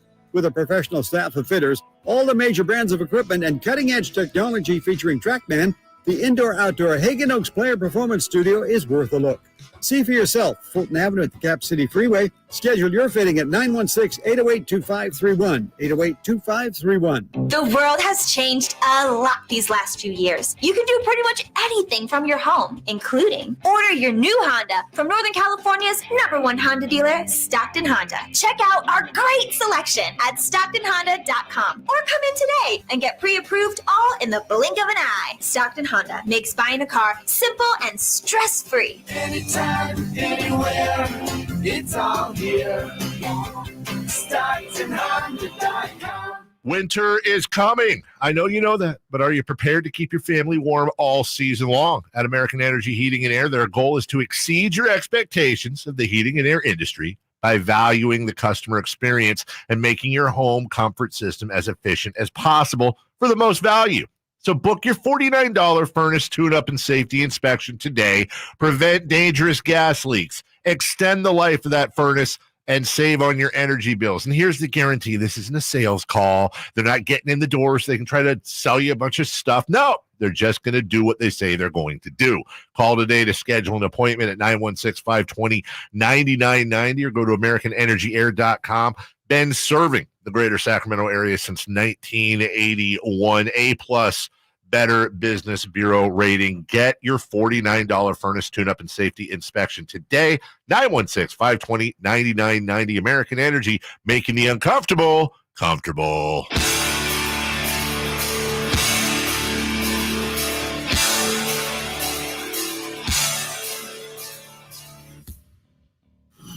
Only place in the morning to get your sports fix. Live and local. The Carmichael Dave Show with Jason Ross. Trey Lyles on the left wing, defended by Banchero. Gives the Monk. Screen from Sabonis. Feeds the pass back to Domas. Going right down the gut with a left-hand stick. And he was fouled. Terrific assist pass coming from Malik Monk. His 5th assist of the night. Sabonis. How good was he? You know, it's one of those, like, you just don't want to get used to it. Because if Nikola Jokic didn't exist, Domantas Sabonis would get so much more run. The problem is that Domantas Sabonis, and I say this with the most love and respect you possibly could, is like a great value Jokic. Yeah. And there's it's time. You're right on that. There's timing is everything. There's been a resurgence in these productive centers that kind of do it a little bit differently than, the 80s and 90s. Throw it down on the block, get out of the way because this guy's just too big for everybody. Now there's so much skill involved in the position between what Embiid does, what Jokic does, what Sabonis does, what Şengün is now doing, what Anthony Davis can do. There was about maybe in the last 5 to 8 years, this is when this has happened. But if Sabonis was here 10 years ago, I mean, like when DeMarcus was kind of one of the best, like he would be doing that or be considered maybe the best center in the league with DeMarcus. That's what's so amazing is, like, we look at what Vlade used to do. Mm-hmm. And I say this with all love and respect for Vlade, but, like, dude, Domantas Sabonis is like twice the player Vlade was, and Vlade was like a borderline Hall of Famer. Like, yeah, well, he is a Hall of Famer, right? Well, no, he is, but for the contribution, yeah. Well, and people would say that too about him and Webb, absolutely, like two of the best passing big men we've ever seen. Mm-hmm. Well, here comes Sabonis. Sabonis is just. And look, this isn't turning a blind eye to the whole, well, Kevon Looney shut him down, or he needs to make his free throws more. Of course. He's shooting 66% from the line. Yeah. But when you look at the fact that he's averaging almost 20 points, 13 boards, he's going to probably win the rebounding title for a second straight year. and 7.5 assists. This guy's 2.5 assists away from averaging a triple-double as a center. And again, it's Jokic. Yeah. Jokic is the only one you can compare that to. Yeah, look, we've done this, and I'm not trying to bring this back up in this way, but I'm trying to do a different spin on it in a way. Like, we've done the Halliburton Sabonis thing forever. Mm-hmm. They're both great. Do you think anybody in Indiana is going, like, they see these nights? Mm-hmm. Like, Tyrese is incredible what he's doing. Absolutely. But do you think there's got to be some people that are going, man, could we have dealt Miles Turner? Oh, I'm and sure. Could you imagine if we kept Sabonis and have Tyrese Halliburton? I mean, on a nightly basis, if you don't watch the Kings and you see the stats, Sabonis jumps off the page, right? Like, 100%. Which I don't think Kings fans are watching every Pacer game. No. So you're seeing the stats of Tyrese Halliburton. Yes. They're terrific. They are. Now, he's also playing very well. Yes. But Sabonis is doing the same thing. And people in Indiana have got to be going, man, he's for sure. really good. Oh, they're sitting there wondering what Halliburton and Sabonis would have looked like. Yeah. Which, by the way, Halliburton and Sabonis would have looked insane. I think so. I agree with that. Funny thing about the Pacers. So the Milwaukee Bucks are 24-10. 4 losses to them. They're 24-6 in games not against the Indiana Pacers. That's honestly insane. Yeah. And that's a fun little rivalry. I hope they play in the playoffs. Maybe Milwaukee doesn't, but I really, really do. Yeah. But love and cherish Domantas Sabonis. He is just so gall-dang good. Yeah. In the meantime, Keegan Murray is a guy that and by the way, want to remind you, sorry, again, 1-800-920-1140, Jiffy Lube drive of the game. Call right now, 1-800-920-1140. If you remember the drive where the G-Man said, that's your Jiffy Lube drive of the game. Well, that's the one. Call in right now. Be the first caller. We'll get to that in a second. And you get a $100 gift certificate to Jiffy Lube to winterize that car. Keegan Murray is up and down, left and right a little bit lately. But in this case, he got through the adversity. He talks about it here. Yeah, I feel like, throughout the season, we've overcome adversity. I feel like we're a team that handles it well when it happens. And today was no different. I feel like all of our guys are calm and just stuck with it throughout the whole game. So I feel like that's just a testament to a lot of our locker room guys. It's kind of a theme here. Are they better at adversity between games as opposed to in game? Like, I feel like they couldn't figure out how to get out of the mud they were in 2 nights ago. Yeah. But they didn't back it up with another awful game. Like, they were good last night. They were. And that's something that, obviously 2 different teams, but we see them have clunkers in 2 consecutive. Yeah. Not in this case, and they needed to bounce back. That was kind of the theme with Foxy having an off night for him. The team did have to get through a lot of adversity. Here is Coach Brown.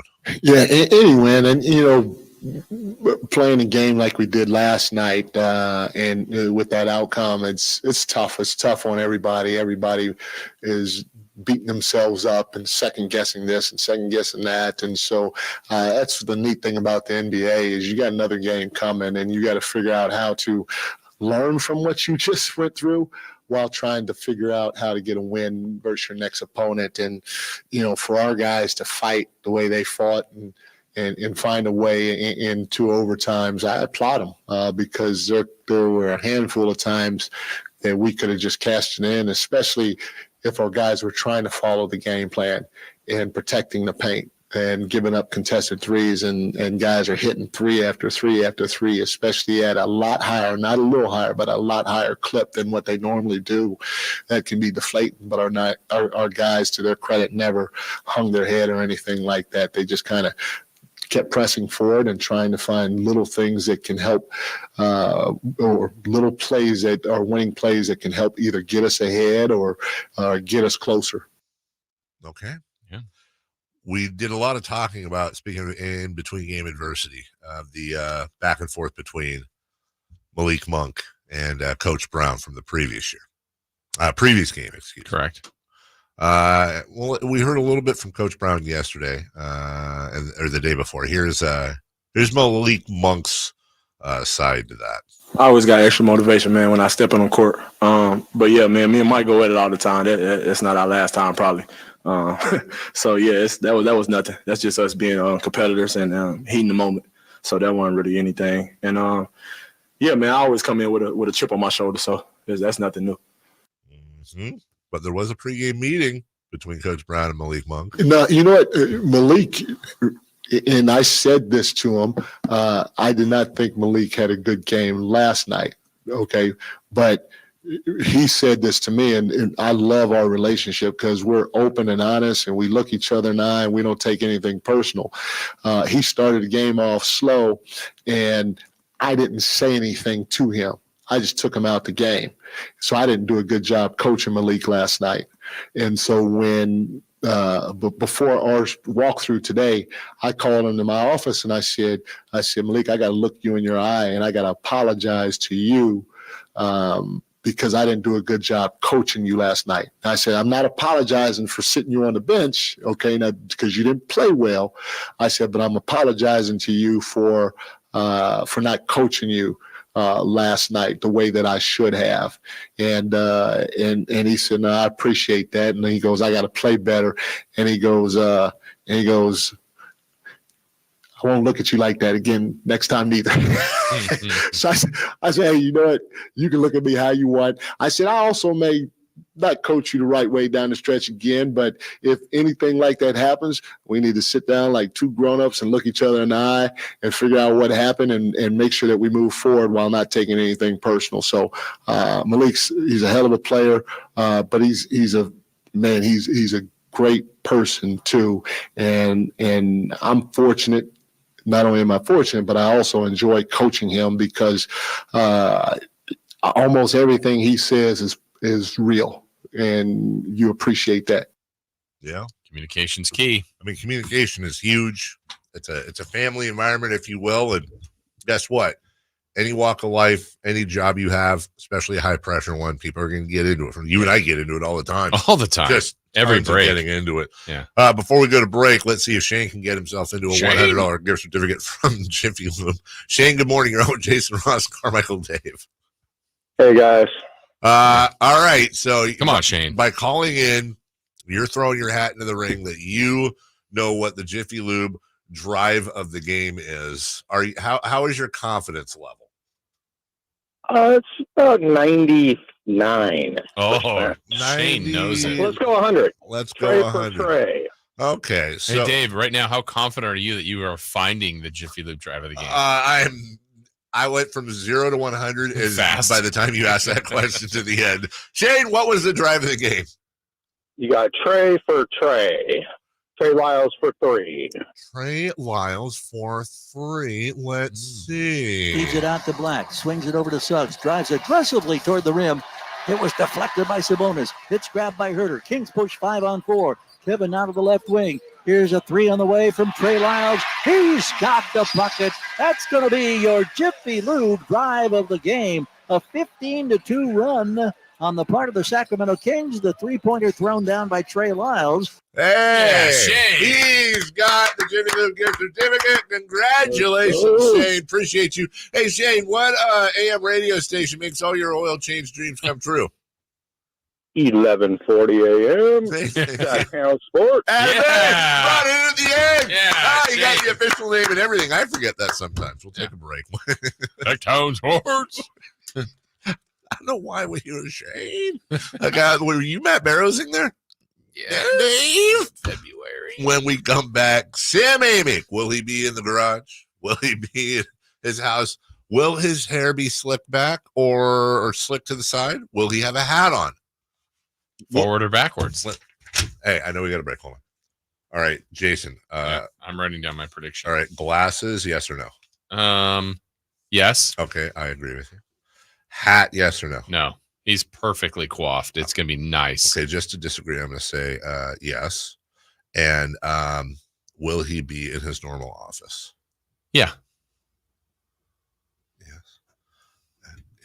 Will there be a piece of exercise equipment behind? Yeah, it's back. I'm gonna say no. Okay. No. All right, you guys can play along at home. Will Sam be wearing glasses? Will he be wearing a hat? Will he be in his office? And will there be exercise equipment? Play along with us. And will the dog make an appearance? Yeah, will the Labra, whatever the hell it is, Labra Poodle? Whatever. We'll take a break. When we come back, Sam Amick of The Athletic and a lot of bets to be cashed in next. Last season, the Sacramento Kings gave us a little bit of everything. A Pacific Division type GM of the Year, Coach of the Year, Clutch Player of the Year, All-Stars and all NBA performers. Plus, we got to light the beam. Here's a steal by Fox, the breakaway. He's got the rip with the left hand. What does this season have in store? Find out. Each and every Sacramento Kings game can be heard right here on your proud home of the Beam Team, Sactown Sports at SactownSports.com. Every 40 seconds, a child is reported missing. That's 2,000 children every single day. It's a heart-wrenching reality that we can no longer ignore.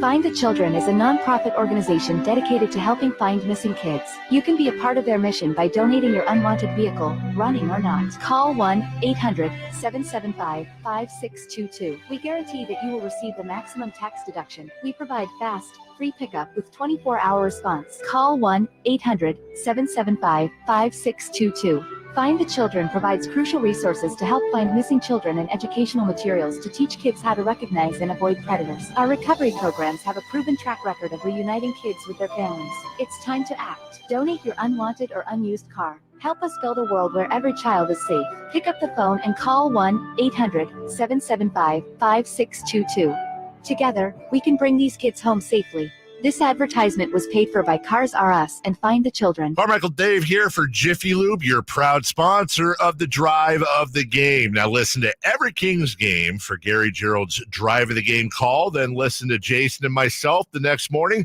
for a chance to win a $100 Jiffy Lube certificate, courtesy of all the Jiffy Lube locations in the greater Sacramento area. Get your vehicle ready for the holiday driving season at Jiffy Lube today. Oil changes, wiper blades, tire rotations, and more. For more information, go to jiffylube.com. This is Jeff Scott. Did you know there's a way to outsmart COVID if you get it? Now, there are medicines that can treat COVID whether or not you've been vaccinated, which is great news, especially if you're over 50. If taken in the first 5 days of having symptoms, COVID medicines can help stop the illness from getting serious. Call a healthcare provider or the statewide COVID hotline at 833-422-4255 to learn more about COVID medicines. Brought to you by the California Department of Public Health.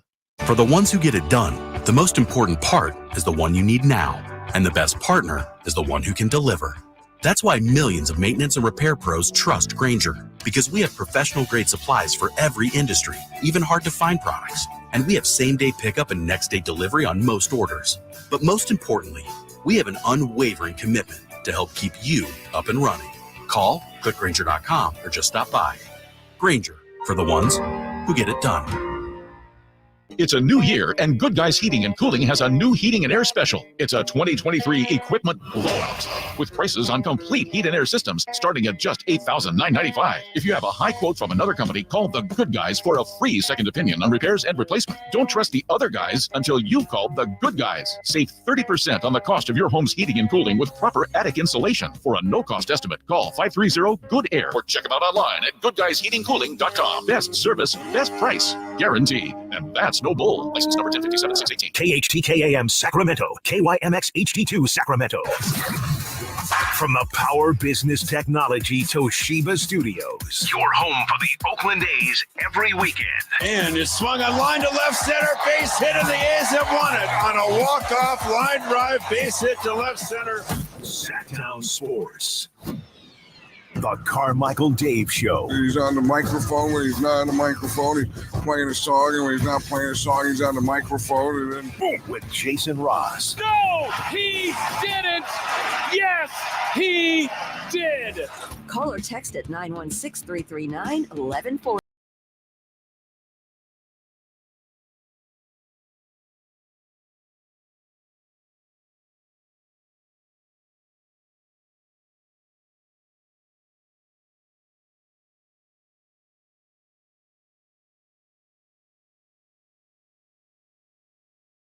Studio feels good, baby, for a day. And then it's you and Chris tomorrow and the rest of the next week. Yes. You mind if I check in? I'm gonna be having withdrawals. Yes. You mind if I check in? Oh wait, I'm confused. I just want to say aye. Yeah, no, please check in. All right, let me get the sheet out here. Oh, I did pretty well. I think you did. All right. Will Sam Amick be wearing glasses this morning? You said yes. I said yes. Check. That is a 1 for 1. Yeah. Will Sam Amick have a hat on? You said no. Perfectly coiffed hair. I said yes. Circle gets the square. Yes. Jason Ross up 1. Will he be in the office? You said yes. I said yes. We are correct. And finally, will there be a softly or never used piece of exercise equipment behind him? That wasn't the way it was worded. I said no. I said it would be back, but I don't see it. I do not see it. Therefore, you and I end up a tie. Everybody in the chat room, do your own scoring on what will Sam's background be. Hey, Sam, good morning. You can be a part of this interview. We need a tiebreaker. I mean, yeah. You can't leave it there. Like, what's going next? Okay, all right. I got one. Oh, okay. Go ahead. You go ahead. Okay, all right. So we'll each have one. Okay, so mine is Sam Amick wearing shoes? Or now if he's just in socks, slippers and sandals don't count. Shoes, socks, or slippers. Are you serious? Put the same thing down. We had this. I'm going to go socks. Just socks only. You know what? I think Sam woke up this morning and got a good run in. I'm going sneakers. Okay. Sam? Who wears sneakers in their house, man? Yeah, dang it. God. Is it socks or do you have slippers on? It's socks. Yes. Is it socks and sandals? Are you going full dad or? No, just the socks. I should have known. Good morning, Sam. How was your New Year? Good morning. I feel very judged right now. My God. Oh, in a good way. Yeah. New Year was good. Happy to be on the other side of a meaningful but exhausting holiday season. So we're good. Went to Kings last night. Went to Kings the night before. So hey, in celebration of the Kings last night, they went to 2 OTs. Is Sam wearing pants? Oh, we didn't even ask that. We know that. I feel like he no chance. Would it be great? He's got like Easter bunny. What are those like pajama pants on? Oh yeah. Sam, you got pants on, right? I do. I should have given you a no comment just to make it. Sam, we've been looking all week, so we'll ask you a King specific question. How does this team lose to a 7-24 Portland team on the road? How do they lose to a Charlotte team missing everyone pretty much that lost 11 in a row and then turn around and win in double OT versus the Magic? What do you diagnose, Dr. Amick, is the issue with the inconsistency here? I think my new stance on the Kings, and I feel like I said this a little bit last week, was from the fan standpoint. I just think everybody should adopt that same mentality they had last year, which is where after 16 years of awfulness, you just enjoy every W. Because if you nitpick, this team is a very soft, 5th place in the West type team. Mm-hmm. And it's honestly frustrating to watch. That game last night, Orlando's down a ton of guys. They lose 2 more guys in the course of the game. It doesn't make a lot of sense. And it's funny, full disclosure, I might have gone home at halftime. So I caught, 40% of the game and watched the rest at home. And I'm watching the celebration after the double OT win and all the good vibes that came with it. And that's great. And I get it. But you're sitting there going, okay, 2 quarters ago, this was a disaster that they were giving up a big lead again. As a quick aside, I just looked at the standings, and again, like this new reality where Kings fans can get really, really greedy. If they don't drop the Portland game and the Charlotte game and then go ahead and pick, 1 or 2 more, like the Houston back-to-back that frustrated everybody so much, any of those, I mean, they are 4 games back from the number 1 seed in the West. Which with, you take a handful of those away, this could be your West leader. So they're in a good spot. They just are wildly inconsistent. Yeah, and I like the way you said it, like kind of from the fan lens. Look, that's the ride they're on. There's going to be nights like the last 2 nights. I just think that's the reality of the team. But if we shift that to the front office lens, they got to look at this differently. They see the inconsistencies you're alluding to, Sam. So does that mean like they feel the pressure, not pressure. They know the certainty that if they want to be what they think they can be, they've got to make a move? Yeah, I think so. I mean, around the league, it does feel like It's people are wondering, what the Kings will do, not if they will do something. But we've kind of already attacked this thing from every angle. Just no news obviously has broken. I don't know in terms of the bigger stuff, the bigger names that we've talked about. Other than the draft picks, I've been having people ask me around the league, like, who are they willing to give up on their roster? There's nobody that really moves the needle that they are willing to give up on this roster. There's just not. I don't think Barnes moves the needle. I don't think Kevin Huerter moves the needle, or Davion Mitchell. And really, as you know, it's kind of a Sabonis, Fox, and Keegan Murray and everybody else should look over their shoulder a little bit type element. Even Monk? This is just me talking. Mm-hmm. I just think that if you end up going for one of the bigger names, and especially one that has got to get paid this summer, then that's where Monk and the fact that he's heading into free agency comes into play. And also to flip that a little bit, I think Monk is one that if you are just trying to move the needle with another team and kind of, realize that you've got to give if you want to get, then maybe Malik gets caught up in a conversation. Within that, though, it's the question of, you got the personal relationship with De'Aaron Fox, which, I think you got to make sure that De'Aaron's in a good place. So how does he see it? That's all speculation on the Monk front. But, he showed again last night that while he a little bit is a poster boy of this team as far as being inconsistent, not wildly inconsistent, but he goes up and down. Like, my God, he can win you a game, and especially when Fox has a bad night, which never happens almost. Sam Amick joining us. Sam, I'm I always bring up Ben Simmons' name. Everyone calm down. I'm obviously off the Simmons bandwagon, although I think a healthy Ben Simmons would be a wonderful fit for what the Kings need, but he's not healthy. I'm using this only just simply as an example because I couldn't agree with you more about value and moving the needle. However, like, for example, I'm looking at the trade machine, which I know writers probably love us doing. And I'm seeing, for example, a Barnes, Huerter, and Davion Mitchell for Ben Simmons trade works salary-wise.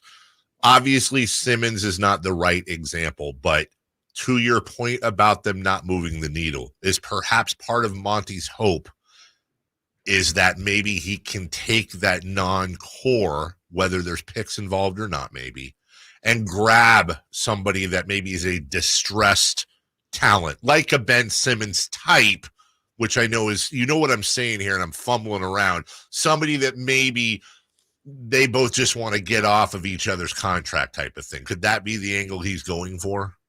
It could be. I just don't know the names. The Simmons one I'm pretty confident saying would be semi-universally panned. I don't know. Yeah. There's no such thing as semi-universally, but just a couple galaxies. Panned on whose side, by the way? I'm assuming you're saying panned on the Kings side? Yeah, I just think that you've got this significant body of work that Ben Simmons can't be part of a successful situation. That was the dog. Okay, all right.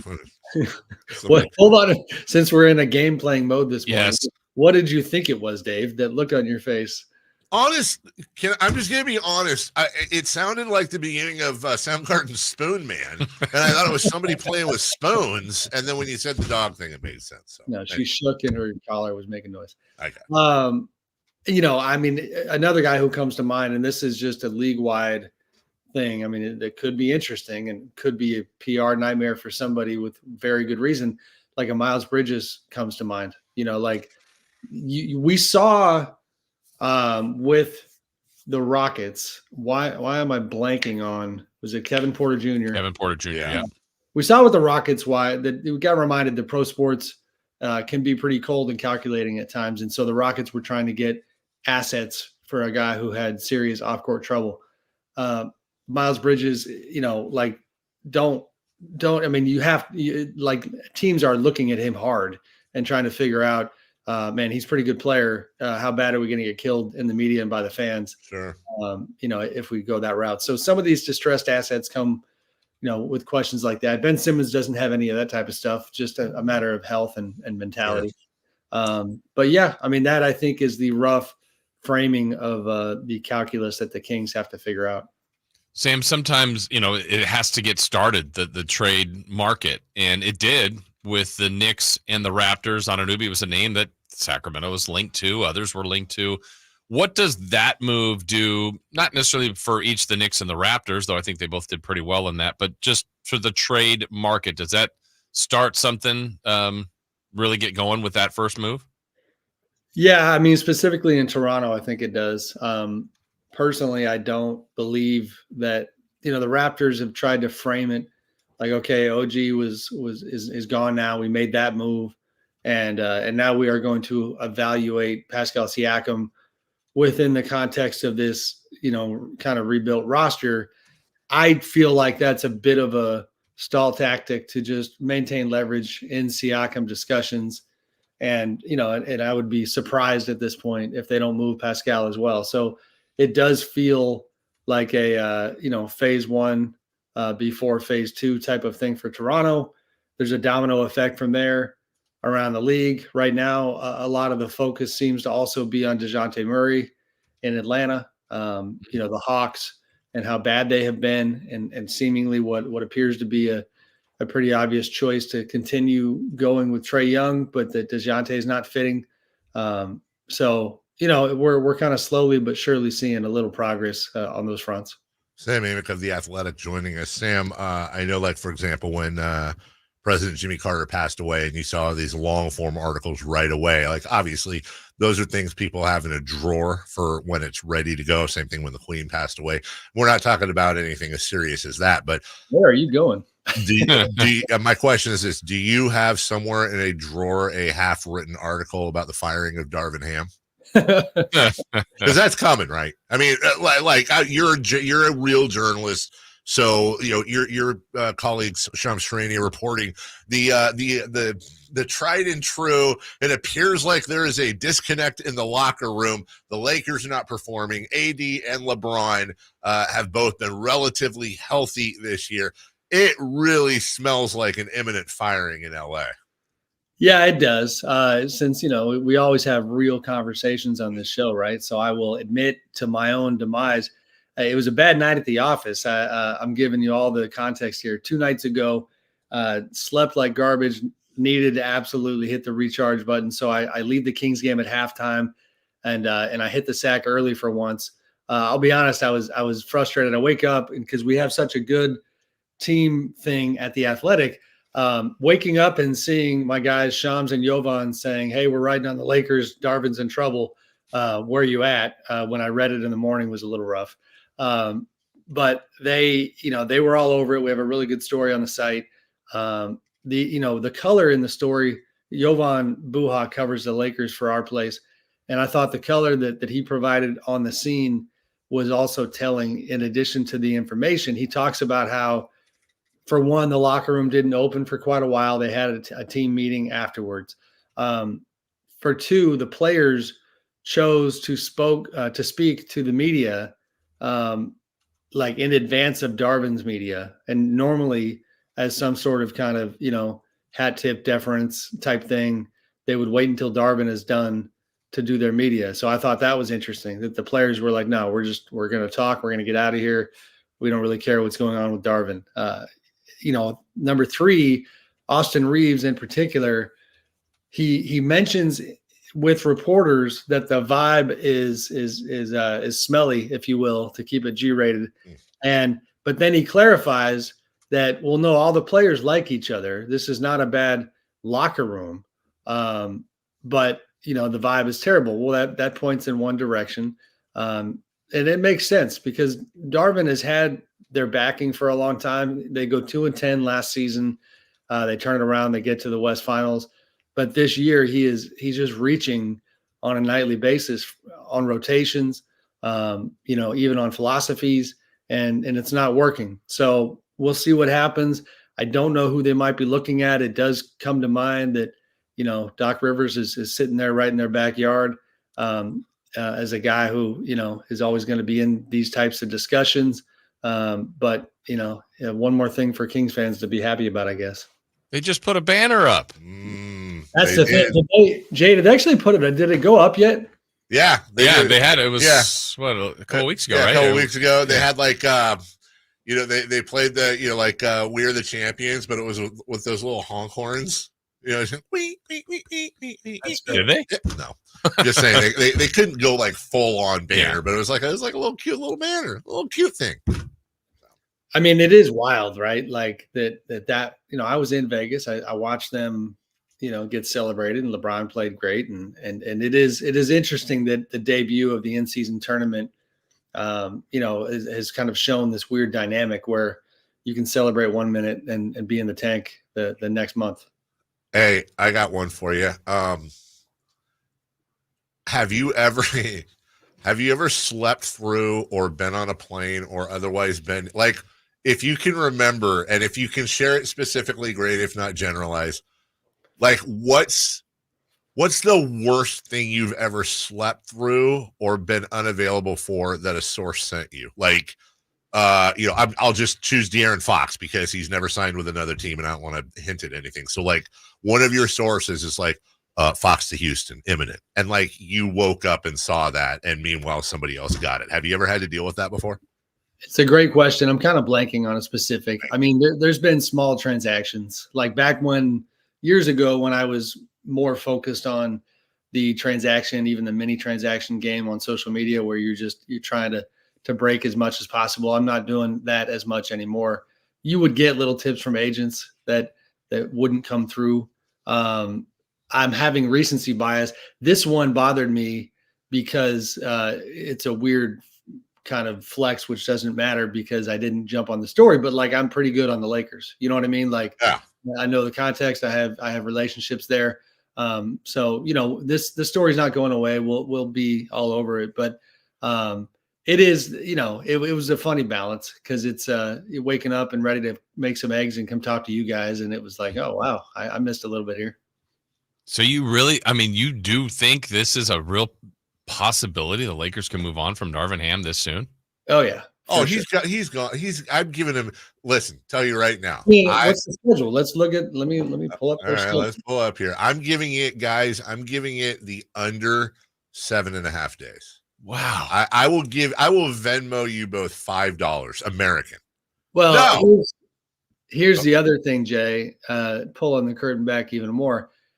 I was already thinking about going to LA next week, independent of this, but with this kind of element playing a part, and yeah, now it's like, okay, we're definitely going to LA. They got Memphis Friday, the Clippers Sunday. That's one of those where if Jeannie Buss sits there and watches, he's gone. That's when it's happening. I'm calling my shot.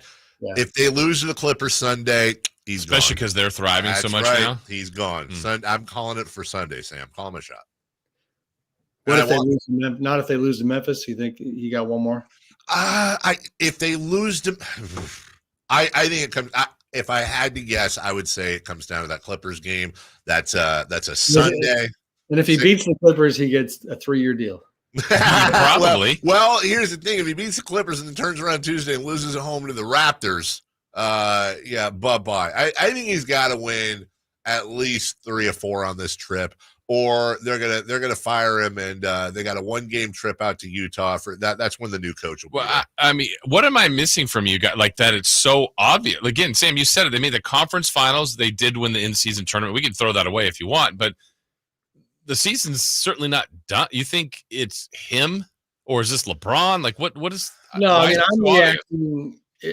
Having seen the story that we published and having connected with our other guys who they had a line in their story last night about frustration relating to rotations and coaching.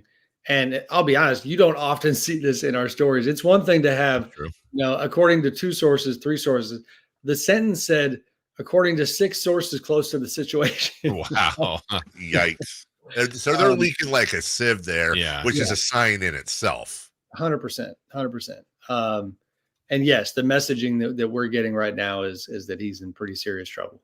And how much of this, but I mean, look, I think we've always said like LeBron is the de facto coach / GM, but what would that be for him just in LA? Luke Walton, Vogel, Ham, whoever the new coach would be? Yeah. That's a lot. Well, and it's also, I'm always fascinated by, this is now, it seems to be anyway, like that now that uncomfortable stage where he's not gone yet and maybe he saves it. You know what I mean? Sure. But behind the scenes, this is just a reality.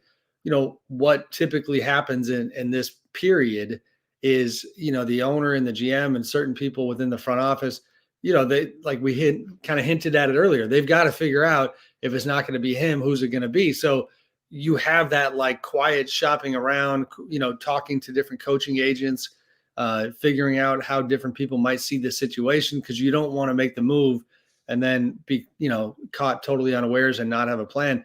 Meanwhile, that coach is sitting there, you know, day in, day out, trying to save the situation. It's a pretty sticky element there. I just want to throw this out there. This is something that will never happen because it hasn't happened in about 45 years. But player coach. That's what I'm saying, dude. If there was ever a player that could be a player coach, probably in the history of the game, when you combine influence, basketball IQ, veteran, whatever you want to call it, pedigree, yeah. Like, you gotta wonder if, I'm sure he wouldn't even want to, but if LeBron went to Jeannie and was like, look, this is what I want to do. I'm coming to the end. I want to be the first player coach since Florida State's Dave Cowens in 78-79 with the Boston Celtics. Can she say no to LeBron if he asked her that? If in fact Darvin's going? I mean, you know, of course she could. It's her team. She could.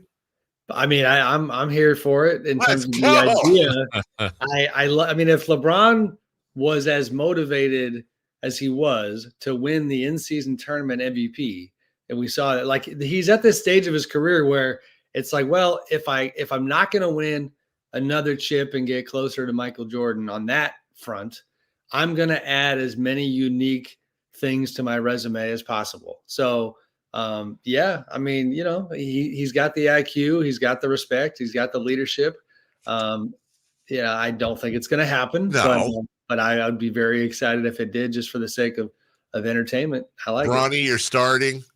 Bronny, that's who we're picking. And okay, and if they came back and he was coach of the year, right? Talk about unique to your resume. To your resume, then he's definitely Hall of Famer. That would do it. Hey, just that. Hey, if he wins a ring as a player coach, does that count as 2 rings in the ring legacy? Ooh, yeah. Yes. Jordan never did that. Jordan never did that. That's one thing you could do that Jordan. Oh my God, Jordan has owned a team, multiple teams. Jordan never won the in-season tournament MVP either. You know, Sam, can I just say, I don't, you know, I never want to tell you to do your job. You're so good at it, but like, I think we can all agree there's a piece here. Sam, you're gonna get hits, dude. You have a legit, like, LeBron James could be the first player coach since Dave Cowens. Let's explore the ideas. He chases legacies. I think there's a really good piece here, and I just want to say you're welcome. Thank you, Dave. You're such a good editor. Does he leave the seat on the bench open if he's the player? Like, how does that work? When you're playing, I mean, you need somewhere to sit, but does he get the head coach's seat? No, Mav Carter sits there. What if he got tossed out of the game as a player? Could he just leave and then come back? And that's a great question. Just like the athletic outfit that everybody wears now. Or if he got tossed as a coach, does he still play? Yeah. What is even the rule? You got a costume change with a suit on in like 30 seconds. All right. Well, Sam, I would appreciate it if you would text Adam and ask him if you get tossed as one, do you get tossed as both during the break, and then we'll update everybody later. All right. You got it. Text Ad Rock. See what he says. Sam Amick writes for The Athletic. Unfortunately, he never takes my ideas. It's fine. He might this time. Maybe like a blurb. Yeah. Former writer for the Sacramento Bee. He probably would have taken my ideas back then, but now he's big time. You can read him at The Athletic. Get yourself a subscription like I do when I pay full price for 2. It's worth each and every penny. Sam, thank you so much, and have a great rest of your day, pal. Thanks, guys. Happy New Year. Good seeing you. Good seeing you. That is Sam Amick. Jason. I like that. I just like that concept. All the things we just brought up, getting tossed out of a game as a coach or as a player, the coach's seat open. I just want to say we're kind of on a run right now with the Sabonis chant. Let's make this happen. Let's just see how far the influence of the chat mob, us. Yeah. Let's see how far our influence extends. Does it go all the way down to LA? Oh, they better not even think about hiring Jordy Fernandez, by the way. Don't even think about that. Just popped into my head, too. Don't even think about it. You better not. We'll take a break. That's depressing. When we come back, 4-down territory. There's going to be a first, second, third, and then following that, perhaps a fourth down, where we're going to ask football questions and we're going to give football answers, Jason. Yeah, we are. All right, right here in your home of the Niners, Sactown Sports. The NFL's leading rusher plays here. And a handoff to McCaffrey, walks in the end zone. Handoff to McCaffrey, takes it right down to the goal line. He does his thing again. McCaffrey goes in motion right. Backwards pass led by Juszczyk. A block there. Hurdles a man. 10, 5, touchdown! CMC! You can hear all of Christian McCaffrey's touchdowns on your home for 49ers football. Sactown Sports. Carmichael Dave here for Jiffy Lube, your proud sponsor of the Drive of the Game. Now listen to every Kings game for Gary Gerald's Drive of the Game call. Then listen to Jason and myself the next morning for a chance to win a $100 Jiffy Lube certificate, courtesy of all the Jiffy Lube locations in the greater Sacramento area. Get your vehicle ready for the holiday driving season at Jiffy Lube today. Oil changes, wiper blades, tire rotations, and more. For more information, go to jiffylube.com. The Sacramento Kings play here. He's got the triple. Sacramento takes the lead. Get your Kings fix all season long right here on your home of the Sacramento Kings. Sactown Sports and SactownSports.com. The 49ers Report, brought to you by EB Stone. EB Stone, for the life of your garden. The 49ers rang in 2024 with 2 wins. First, defeating Washington 27-10 on the road, Week 17. Then, they clinched the NFC thanks to Arizona's win over Philadelphia. San Francisco now heads into Week 18 with the best record in the conference to finish out the regular season against Los Angeles, before having a bye week to open the postseason. Welcome to New Year with EB Stone, your go-to for indoor gardening success. In 2024, enrich your indoor oasis with EB Stone's Indoor Potting Mix, our best premium blend crafted for vibrant growth. Explore our comprehensive range from soil amendments to fertilizers and find everything your indoor garden craves. Nurture new beginnings, cultivate lush landscapes, and witness your dreams unfold. Cheers to a green and thriving new year with EB Stone, the heartbeat of your indoor garden success. Find a location near you for our products and tips at ebstone.org. Are you tired of your tee shots ending up in the adjoining fairway while the rest of your foursome is hitting it down the middle? Well, experts will tell you that being properly fitted for golf clubs will help you strike your drive center cut. The Hagen Oaks Player Performance Studio and its team of trained PGA professionals are ready to help you get rid of your banana balls and duck hooks. Hagen Oaks Indoor-Outdoor Player Performance Studio fittings are available 7 days a week. Make yours today by calling 916-808-2531. That's 808-2531.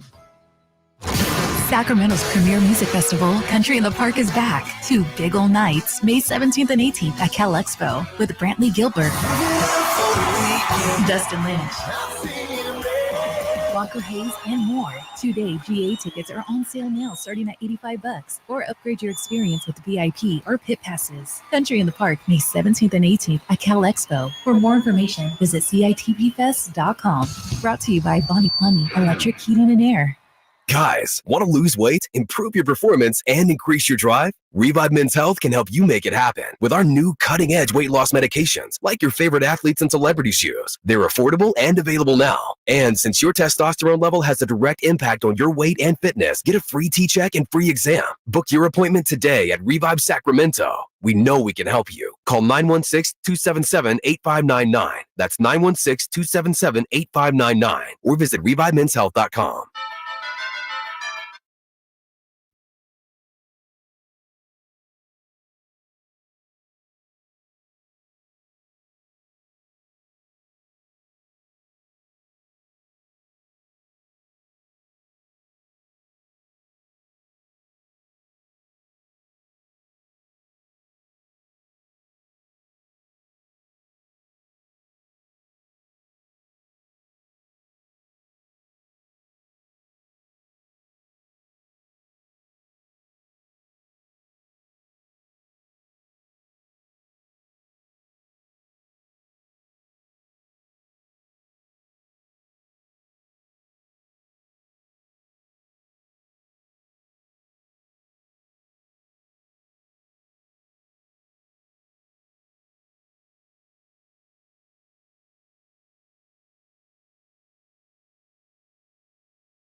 Player coaches.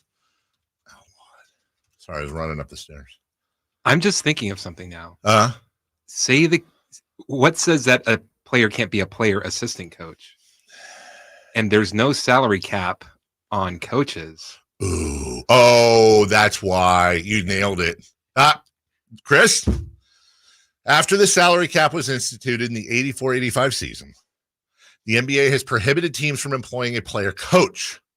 The ruling was established to avoid the possibility that a team would circumvent the cap by signing a player as a player coach, as coaches' salaries are not counted under the cap. But here's the thing. How fantastic would that be? But that is so easily overcomable. You put a rule in that says, because it's not like there's going to be this epidemic of player coaches. In the event that a player becomes a player coach, his salary cannot exceed the average salary on the day of signing the contract of NBA head coaches. So if you total up all the NBA head coaches, all their salaries, and take the average, let's say the average is $5 million. You could pay LeBron James another $5 million to be the player coach. Right. No one's going to circumvent that. You're not going to be like, oh, I'll go play there if I can coach as well, because I'll make an extra $5 million. That's not happening, and you're not going to talk like that either. Well, maybe. I think LeBron James could get that changed. He knows people on the committees. There's the bird rights, so we could have the LeBron rules. Yes, something like that. The Jordan rules. Yeah, and the LeBron rules. Right? Yeah. Okay. 4-down territory right now, please. I heard a sniff of that music earlier. That was just a preview for y'all. Coming up in just a bit, by the way, we're going to recap the 3 in the key from last night. Niners at 9. Let's take a look at their history as a number 1 seed. And then, of course, crosstalk to finish out the show. Just a reminder, Jason and Chris tomorrow and all of next week. I'll be checking in from across the pond, but the torch passes. And then, am I correct, as we do this on the air, fellers, is the Monday I come back, that's a holiday, right? Correct. Let's go! Oh, yeah, I'm sure you're just now finding out about it, and you're surprised that you won't be working on Monday. Ding! What are you doing little bunny foo-foos for? What is that? The 2 fingers? I just found out about that a week ago. Christopher Ladd for that territory. If you had to pick an NFL playoff Final Four similar to college football's playoff committee, who would your current 4 playoff teams be? All right, let me block my list here so Jason doesn't copy it. All right, I think we should do this. All right, Jason, your first team in the NFC is? Well, it doesn't have to be NFC, AFC. Oh, it's just in 4. Oh! It's just like, they don't have to be Big 12, Big 10. You picking 4. Well, that's a dog of a different See, wolf. That's how difficult this is. Like we were debating whether the committee got it right with Florida State or Georgia. They were left out. You could have 4 NFC teams. I misread the question. But Okay. I don't. You know what, though? It doesn't really... But I do have 2 and 2. I do, too, actually. So we both have 2 and 2? All right. I have the same. I'd like to submit the San Francisco 49ers on my list of 4. Yeah, that's going to be on mine as well. But who is your second NFC team? I have the Dallas Cowboys. I have the Philadelphia Eagles. Okay. I'm still worried about them. Yeah. In the AFC, the Ravens. I have the Ravens. And I'm leaving out the Alabama of this, which is Kansas City, right? That's the exact perfect way to describe them. Cleveland. I'm putting in the team. The Cleveland Browns, also 11-5. I've left out several 11-5 teams out, like the Eagles, like the Dolphins, like the Lions. The Browns beat the Ravens and the 49ers, who I think are clear-cut 1 and 2. So I'm putting them in there. And the committees and the people are unhappy. I also have the Browns. Really? Today. Okay. But see how difficult this would be? However, yeah. The Browns play the Cincinnati Bengals this weekend. Mm-hmm. And to me, the Browns are neck and neck. If this was a horse race, this is the team. Down the stretch, they're coming, and oh my God, they're passing everyone. And this team goes into Florida this weekend and plays the Miami Dolphins. So as a committee, I currently have the Browns as my 4th team.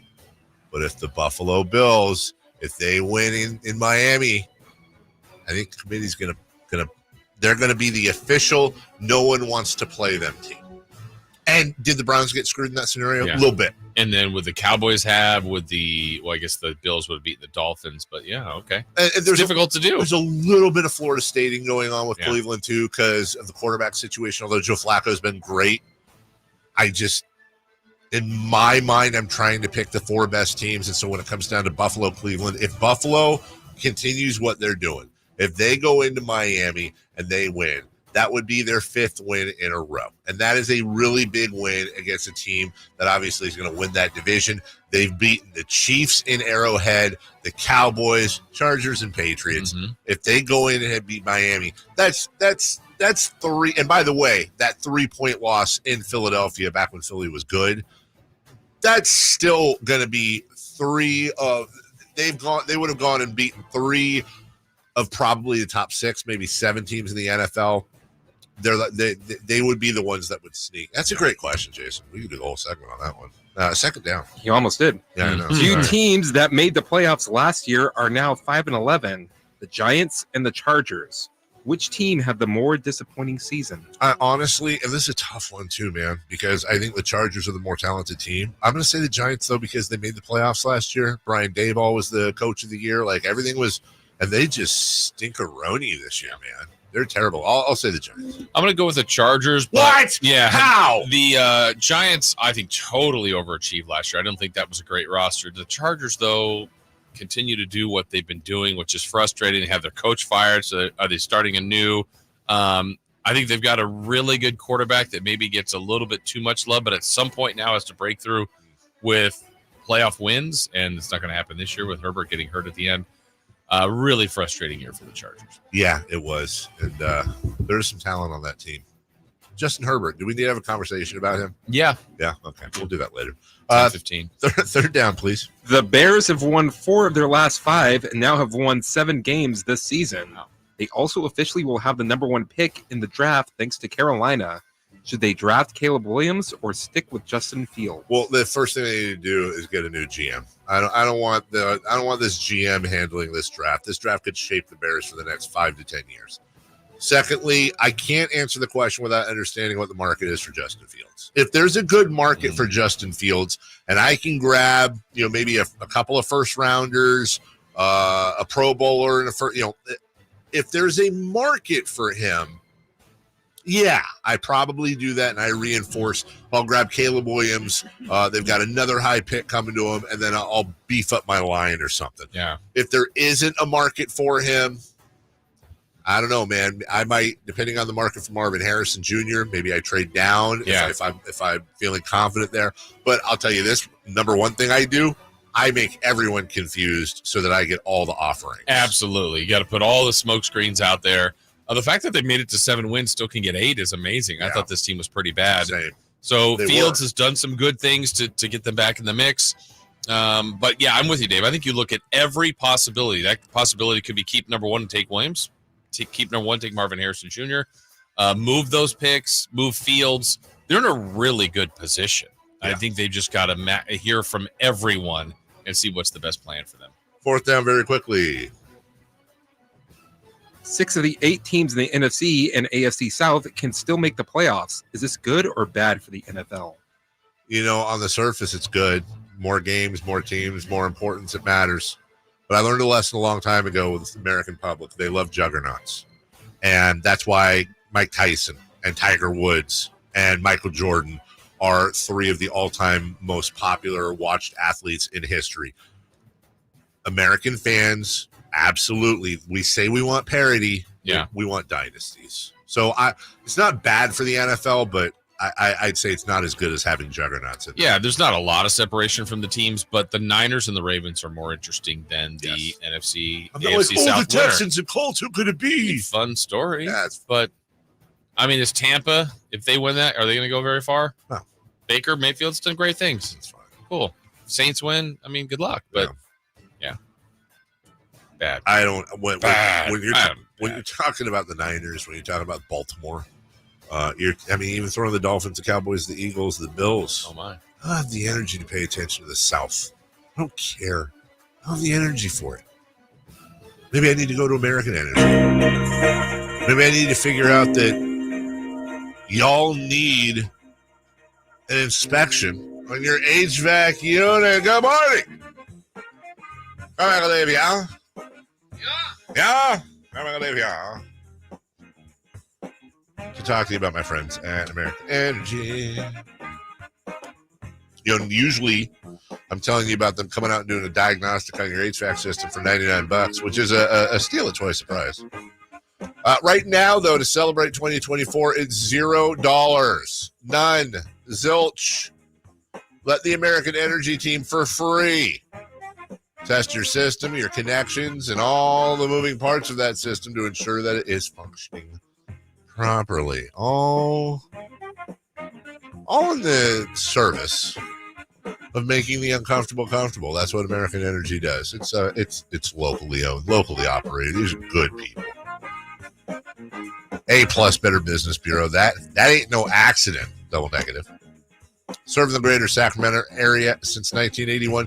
You don't last that long if you're not exceeding expectations. Not meeting. We're not trying to meet expectations over there, okay? We're exceeding them.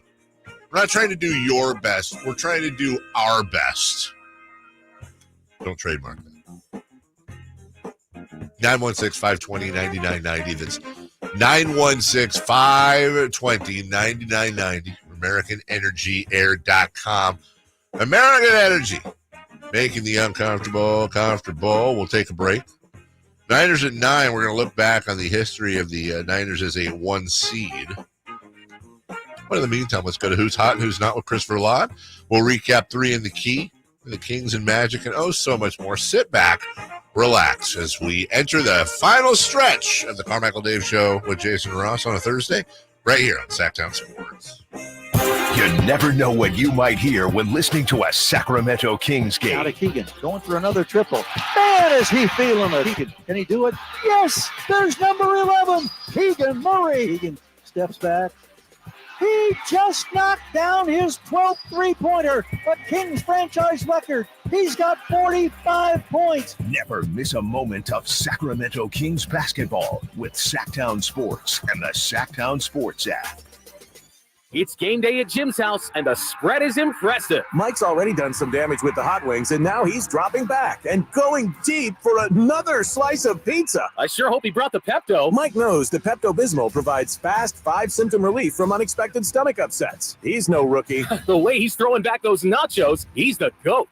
Be ready for game day with Pepto-Bismol. When you have nausea, heartburn, indigestion, upset stomach, diarrhea. Use as directed. Keep out of reach of children.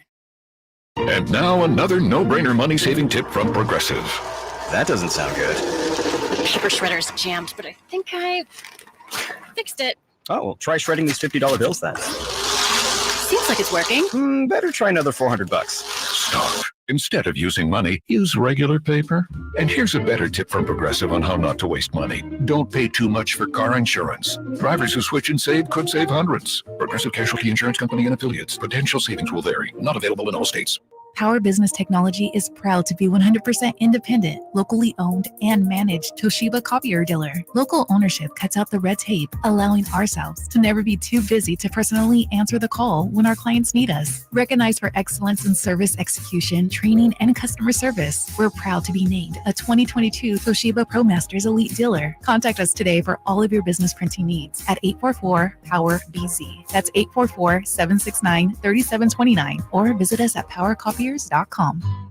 So here's a fact. 85% of the population will suffer from foot pain in their lifetime. That's almost everyone. So you'd think there'd be plenty of healthy long-term remedies, but there just aren't, right? Hi, I'm Dan from the Good Feet store. You know, people come in all the time sharing the same frustrating story. Bought this, tried that, been there, done whatever, all different kinds of things, but all with a similar result. Nothing. A discouraging and endless cycle of disappointment. If this rings a bell, don't despair. There is hope. If you think you've tried everything, you probably haven't tried Good Feet arch supports from the Good Feet store. They're designed to relieve, even eliminate, the pain commonly caused by certain foot conditions like plantar fasciitis, bunions, flat feet, and others. Plus, provide better balance and increased comfort. See what we can do for you with a free arch support fitting. Just stop in or schedule an appointment. With over 200 stores, there's likely one in your neck of the woods. Find yours at goodfeet.com. Knee, foot, or back pain? Visit the Good Feet store in Sacramento, Roseville, and Vacaville.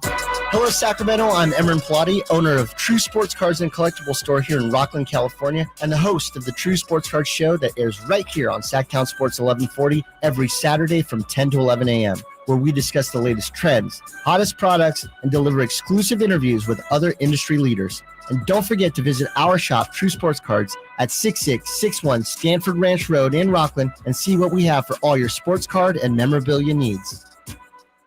What's hot and what's not. Brought to you by American Energy Heat and Air, making the uncomfortable comfortable. Head to AmericanEnergyAir.com to find out more. What's hot? Yeah, hot. Real hot. And what's not? It's not good. Brought to you by American Energy Heating and Air, Sacramento's complete heating and cooling company and second opinion partner. Hey, Chris, who's hot? Who's hot? Who's hot? Who is hot? The Orlando Magic. Wait, what? They lost. How are they hot? They average only 10 threes a game, but scored 25 last night for a franchise high, and they shot 56.8%. But they lost from the 3-point line. Yeah, but they lost. Yeah, it was part of the game plan. They're losers. They're the hottest losers around. They can believe they're Magic. And they live in Orlando. Yeah. Who wants to live there? Well, a lot of people. Yeah, apparently. I guess. Apparently. LeBron James. Who's not? Who's not? Orlando Magic. Teams that make 25 threes a game against the Sacramento Kings. What? This is a great stat. I saw this. This is courtesy of Sean Cunningham. 43 times in the NBA, a team has made 25 threes or more, and they have only lost 3 times. 2 of those 3 are to the Sacramento Kings. Last night, the Kings beat the Magic, and on February 23rd last year, they beat the Clippers, who also had 25 three-pointers. I remember that game when the Kings made 176 points. They did. They made a lot. Made 175. They made so many points. So, should the Kings just let teams score 25 threes against them? Obviously. Chris, I had asked you earlier. I know you did it. It's in yesterday's folder. This is in yesterday's. I also put it on this folder. And it's also in this folder. Gosh, that's so good, you guys. It's easy to get there. It's just a couple It clicks is. away. All right, so I'm just going to click through here on because I want to find this. You guys might remember the De'Aaron Fox comments after the game against Charlotte. It was like, so, hey, are you gonna carry this loss with you for a little bit? And here's what he said. I mean, it's funny because I was telling them, like, obviously, I don't think we've had one of those bad just stretches of games, but at the end of the day, you soak in a loss like this, and it can pile on to 6 losses in a row. So, for me personally, when I walk out this building, I'm not thinking about this game again. So, I think it's to each their own on a subject like that. But for me personally, once I walk out of here, I mean, we have another game tomorrow. We're playing against a good Orlando team. So what am I thinking about this game for? Okay. So, and I want to be clear here. He said, me personally, we said it yesterday. I don't have a problem with that. That's De'Aaron Fox knows how De'Aaron Fox is obviously very good at the thing that he does. But I found it interesting to see this from this morning. It was yesterday, actually. The Bucks lost to the Pacers 4 times this year. The rest of the league, they've lost 6 times or something silly.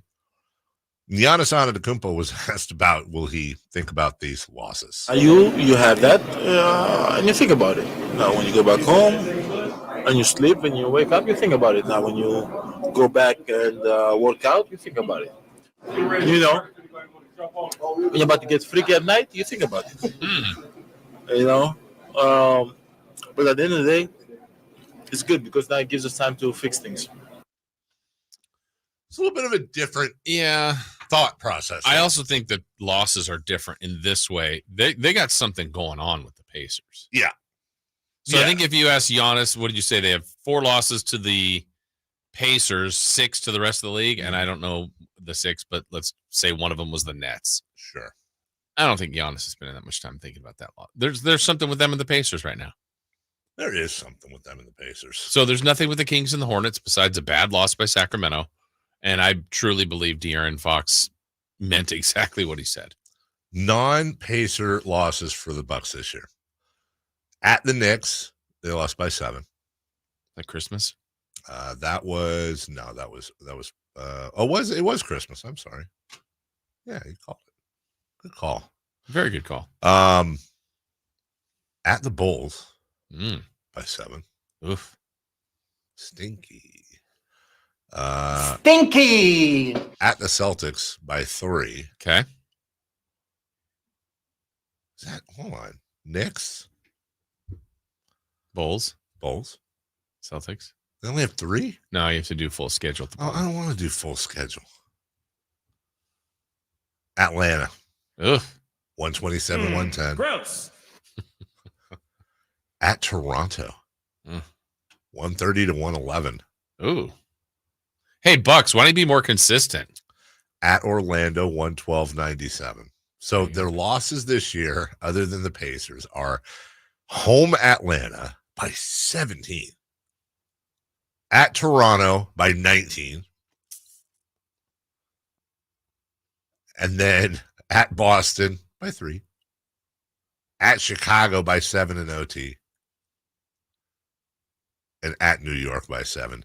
You know what? That sounds similar. I was just going to say, that is a very Kings-esque situation there. So when people say things like, "Oh, it's the way the league works," or "It's what happens," it does what happens. Yeah, but you know what? We don't want to hear when it. the Bucks do it and Giannis does it, that's just natural for what MVPs and championship teams. Well, usually it stops here. The Milwaukee stops here. Jason. Yes. No one's ever said that before. Yeah. Should we get to 3 in the key at 9:27? Do we have time to get to it? Time. We do? Gotta be quick. Hey, from your lips to Chris's ears. 3 in the key, brought to you by Nobody. Hey, Nobody, you're out here, Jason Ross. All right, we asked this important question because Domantas Sabonis had 11 turnovers the other night. How many Sabonis turnovers would there be last night? Well, double overtime gave him a few more minutes. Dave, you said 3. I said 4. Chris said 5. He had 6. Chris gets the win there. We asked Kings free throw attempts. Oh, man, that almost cost him the game last night. Makes and attempts. Dave, you said 15 of 23. I said 16 of 21. Chris said 13 of 18. They went 21 of 31. It's 10 misses. 10 misses. Stupids. Yeah. And lastly, random stat. Dave, you said Kings will win their second night of a back-to-back. It's you, random stat. Booyakasha. I said there would be a Sactown, a fool play in the game. Yeah, the refs got it. Okay. On Paolo Banchero. And then Chris said Keegan Murray would have 2 blocks or more. He had 0. Keegan. Nothing. What is stupid. We'll take a break. When we come back, Niners at 9. We're idiots. The 1 seed. The Niners are a juggernaut. They are. Mm-hmm. We'll see what happens in past juggernautings. Going all the way back to 1981. It's David Jason. It's Chris Verlad. We will be right back after this. Will Kyle Shanahan and the 49ers brass go all the way this season? Could the Niners win their first Super Bowl since 1995? Join us throughout the season to hear all the games and all the analysis on Sactown Sports at SactownSports.com. Every 40 seconds, a child is reported missing. That's 2,000 children every single day. It's a heart-wrenching reality that we can no longer ignore. Find the Children is a non-profit organization dedicated to helping find missing kids. You can be a part of their mission by donating your unwanted vehicle, running or not. Call 1-800-775-5622. We guarantee that you will receive the maximum tax deduction. We provide fast, free pickup with 24-hour response. Call 1-800-775-5622. Find the Children provides crucial resources to help find missing children and educational materials to teach kids how to recognize and avoid predators. Our recovery programs have a proven track record of reuniting kids with their families. It's time to act. Donate your unwanted or unused car. Help us build a world where every child is safe. Pick up the phone and call 1-800-775-5622. Together, we can bring these kids home safely. This advertisement was paid for by Cars R Us and Find the Children. Finding great candidates to hire can be like, well, trying to find a needle in a haystack. Sure, you can post your job to some job board, but then all you can do is hope the right person comes along, which is why you should try ZipRecruiter for free at ZipRecruiter.com/free. ZipRecruiter doesn't depend on candidates finding you. Its powerful technology identifies people with the right experience, and actively invites them to apply to your job. You get qualified candidates fast. So while other companies might deliver a lot of hay, ZipRecruiter finds you what you're looking for. The needle in the haystack. 4 out of 5 employers who post a job on ZipRecruiter get a quality candidate through the site within the first day. ZipRecruiter, the smartest way to hire. And right now, you can try ZipRecruiter for free. That's right, free. Just go to this exclusive web address, ZipRecruiter.com/free. That's ZipRecruiter.com/free. ZipRecruiter.com/free. This holiday season, Capital One reminds you to give yourself the gift of 1.5% cash back with the Capital One Quicksilver Card. Can I earn 1.5% cash back on birds? Birds? What if you sent your true love 2 turtle doves plus a partridge in a pear tree? Sure, but why would anyone want that? The song was very convincing. Earn 1.5% cash back on all your holiday purchases with the Capital One Quicksilver Card. What's in your wallet? Terms apply. See CapitalOne.com for details. Don't miss out on limited time appliance deals during the closeout event at Lowe's. Get up to 35% off select major appliances. Plus, save an extra $100 when you spend $999 or more on all major appliances. Hurry, these deals are too good to last long. Shop in-store or online today because Lowe's knows home improvement. Valid 1/4 through 1/24. Selection varies by location. While supplies last. See Lowe's.com for details. From the Power Business Technology Toshiba Studios, KHTK-AM Sacramento, KYMX HD2 Sacramento, the only station in Sacramento giving you local sports coverage from 6 a.m. to 6 p.m. Monday through Friday. Sactown Sports. The Carmichael Dave Show. He's on the microphone when he's not on the microphone. He's playing a song, and when he's not playing a song, he's on the microphone. And then boom. With Jason Ross. No, he didn't. Yes, he did. Call or text at 916-339-1140. It's the Carmichael.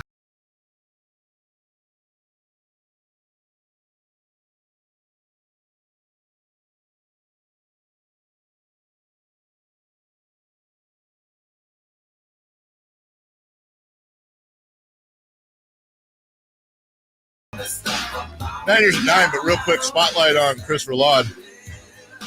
Just announced during the break, Huddersfield Town have signed on a loan Chelsea midfielder Alex Matos for the remainder of the season.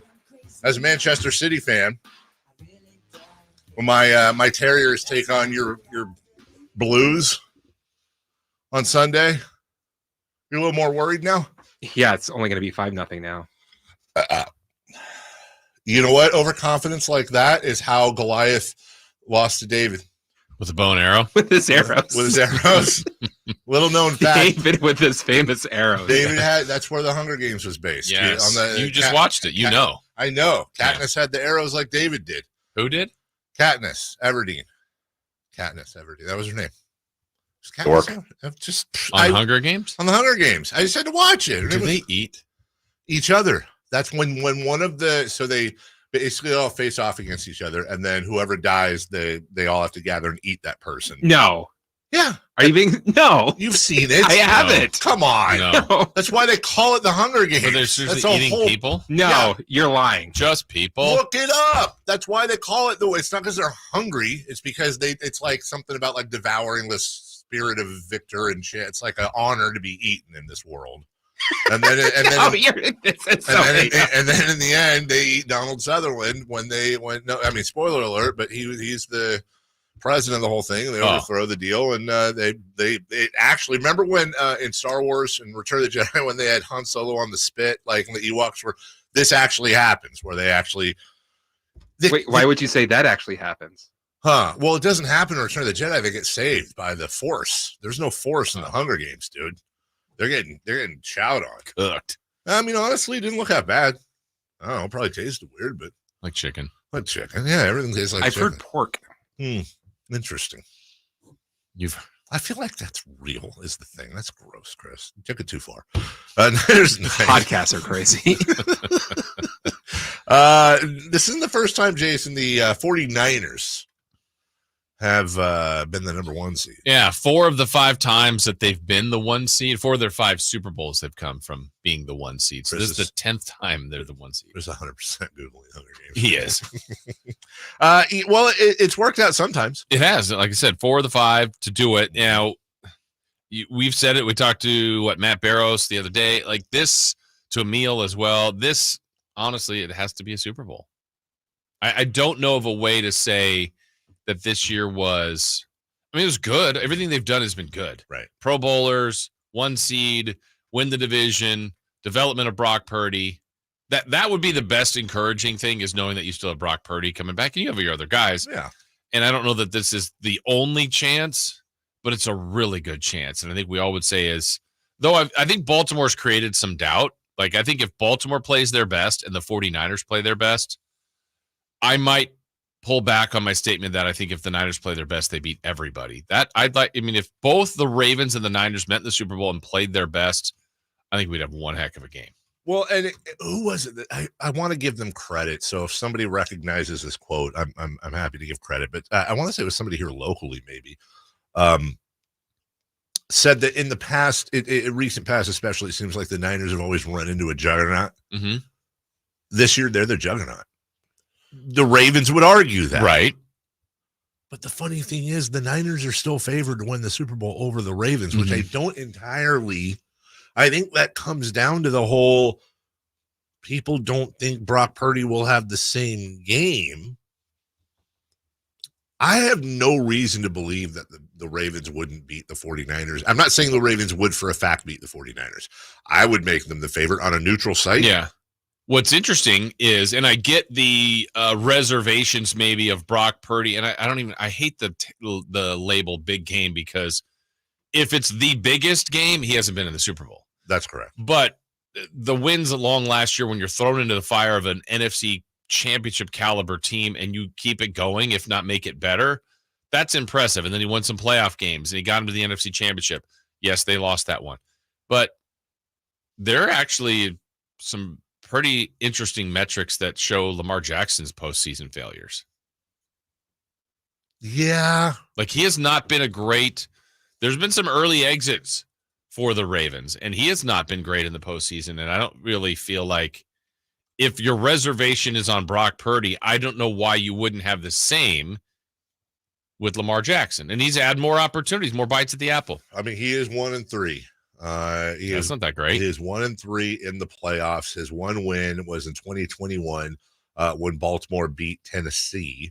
They then went on to lose to Buffalo the next week. On average, Lamar Jackson is 19 of 34 for 225 yards, 0.8 touchdowns, and 1.3 interceptions. Not very good.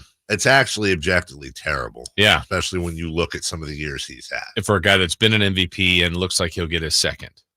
So why don't Lamar Jackson and the Ravens have the same boom or bust on them? If we're talking to Baltimore radio. Yeah.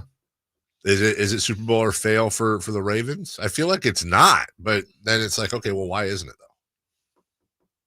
Is it because they have one semi-recently? Probably. Is it because they weren't expected? They have 2 since the Niners have, right? One against the Niners. Mm-hmm. In the Lights Out Bowl. Yeah. We still don't talk about enough the fact that the Ravens were waxing the Niners, and then the power at the Super Bowl went out. The guy from Airplane. Yeah, Johnny pulled it off. And then the Niners almost came back and won that. That's a really bizarre. I mean, the biggest event in the world. Yeah, the lights went out. And shut up, World Cup people. But yeah, that's the thing. I mean, we almost don't talk about how weird that game was. And they seem to be on a collision course, but the rest of the NFL is like, no, I want to get involved. And with the Niners, as you mentioned, 4 of their 5 Super Bowl wins have come when they were at the 1 seed. Yeah, and only one of this times, the previous 9 times that they've been the 1 seed, they didn't win a playoff game. So, I mean, they get a week off. That should help. They get to see who they play. They get the lowest remaining seed. Now, that could be some challenges there, because that still could be Dallas if things went weird, Philly. Tampa or the NFC South winner. Could be the Rams again. There's some interesting things that they've got to watch basically every game to figure out. I think the only team they can't play, if I remember right, is Detroit. They can't? Not the first round. Oh, not their first round, round 2. Yeah. Because right now Dallas is 2. You couldn't play the 2 seed, but if Dallas lost this weekend and Philly flip-flops and wins the division, then Dallas is the 5 seed. So I am so damn excited for these playoffs. I really am. There's so many questions that I want answered. The Browns lost to the Ravens 28-3. And they beat the Ravens 33-31. I'm really interested in that matchup. I want to see if the Chiefs are able to turn it on in the postseason and be who everyone thinks they should be. I want to see if that Bills run continues. And you have questions about the Dolphins as well. I mean, there's and then you go over the NFC and it should be the Niners, but can the Lions make some real noise? Will the Cowboys finally shake the playoff monkeys off their back? Will Philadelphia, are they the sleeping giant? I think they are. And then I'm sitting here and I'm going, I don't care what the matchup is. Whatever that Super Bowl matchup is in the 2 weeks leading up to it, there's going to be a lot of back and forth because I don't really – I'm trying to think here. Like, even if it was, I don't know, the Browns and the Niners. Yeah. Well, they already beat them. Right. The Lions and the Ravens. See what Aiden Hutchinson can do on that defense. Like, there's a storyline for every matchup that's super awesome. And I hope the Texans win the whole thing. Well, and that's the thing. There's some unpredictable nature of it. We still don't know. There's a good amount of teams that are still in play. I mean, what if, here are the Rams, like we don't even talk about. They're resting guys this weekend too. Yep. They've made the wild card berth already. And they're kind of a nondescript team to me, but here they are. What is this? Darnold versus Wentz? Yeah. I see that right? Yeah.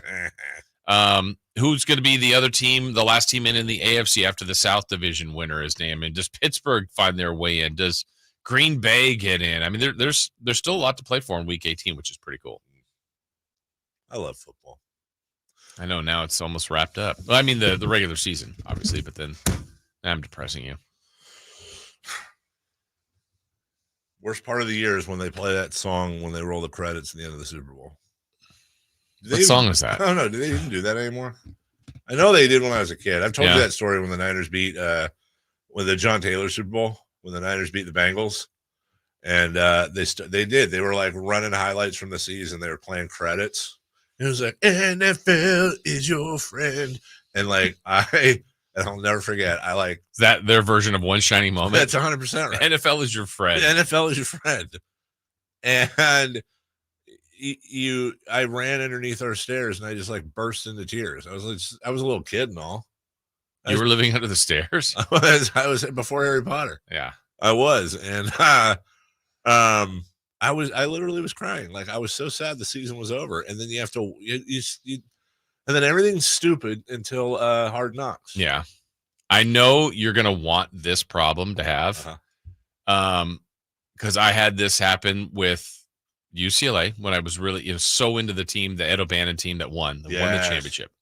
I was so happy. And then there was a moment when it ended that I was sad because I really I was done watching them play. So let's imagine somehow everything works out great. Kings win a championship. There's 98% of that is just pure joy. Yes. Maybe even higher percentage than that. But then you're like, I love these guys. Like, I want to wait, that run is so fun.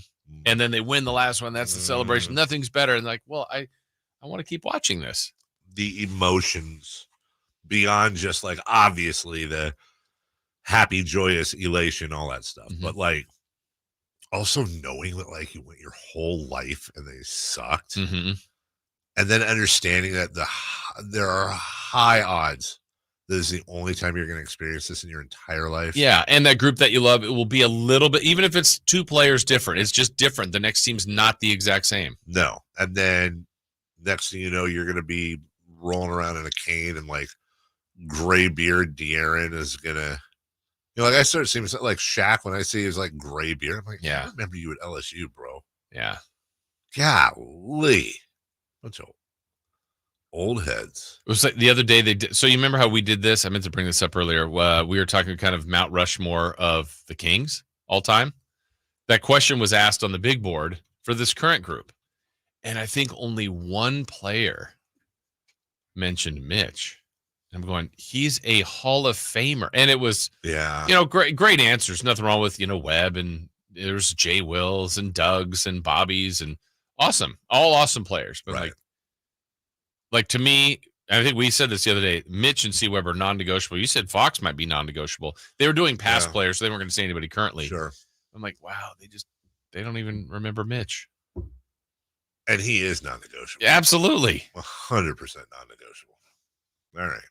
Well, what's non-negotiable is we are going to take a break. When we come back, let's get some more post-game from the Kings and Magic last night. And, boy, we were really close to having this be a sad show, not a happy show. We'll look at that and more. Your Sacramento Kings play right here on Sactown Sports. Check out the Golf to Go Hour with Frank LaRosa every week on Sactown Sports. Get the latest on equipment, area courses, people who play the great game, and plenty of good conversations about golf. It's the Golf to Go Hour every week with Frank LaRosa on Sactown Sports. Golf to Go is brought to you by the Hagen Oaks Golf Super Shop, America's most awarded golf facility. Naturewood Home Furnishings, where it's all about choices and always about quality. What does it feel like to file with TaxSlayer and get your guaranteed maximum refund? It feels like the last level of a video game, facing off against the final boss who stands between you and your refund. All your refund has belonged to me. Using the power of TaxSlayer like a secret power-up he doesn't see coming. Only the most tax-confident can defeat me. Throwing your laptop at his video game face and watching him crumble into a giant pile of shiny coin tax refunds. Oh, not fair. You use TaxSlayer. Start for free and get your guaranteed maximum refund. TaxSlayer. File fearlessly. These statements have not been evaluated by the Food and Drug Administration. This product is not intended to diagnose, treat, cure, or prevent any disease. What's up? I'm tired of feeling so bloated. That used to be me. Then I got this. Align bloating relief plus food digestion. A probiotic, right? Yeah, it works naturally with your gut to help soothe occasional bloating and gas. Plus, it has vitamin B12 to aid digestion by helping convert food to cellular energy. 2 benefits, 1 capsule. Align bloating relief plus food digestion from the #1 doctor-recommended probiotic brand. Learn more at alignprobiotics.com.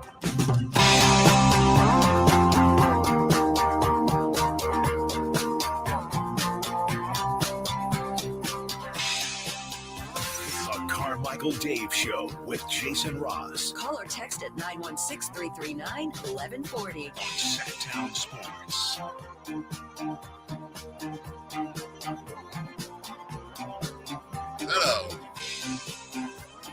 Is that a lavender sweatshirt that Nate was wearing? I believe so. Maybe it was King's purple without it being King's. Already been in the wash. I had to give my guy Nate some crap because last night on the during the Kings game, Sactown Sports Twitter account, it's all over it. Just pictures, good pictures, great pictures, great videos. Quit retweeting me during games, guys. Who are those guys? I don't know, but I just don't like. Oh, great picture! Great picture of.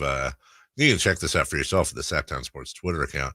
Just Domantas Sabonis flexing. It looks so scary. But during the game, I noticed something that was a little bit out of context. It was, I want to say it was when Trevelyan Queen, he got hit in the eye with by a Domantas Sabonis screen. And the Kings Twitter account put out a picture, which I probably just skipped over, and it gave a photo credit to Nate. The Kings put it out, and the photo credit was to Nate. The station, the King, the Sactown Sports. Oh, okay, put it out, and it was like photo courtesy of Nate or whatever.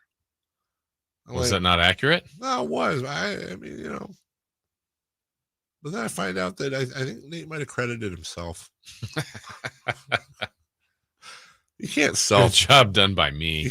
Hey, there's Nate right there on the Kings recap. That's not him. It's supposed to be Chris. Yeah, what is Nate recapping for? As someone that has had to post things on the website using my own photos, you do have to cite yourself.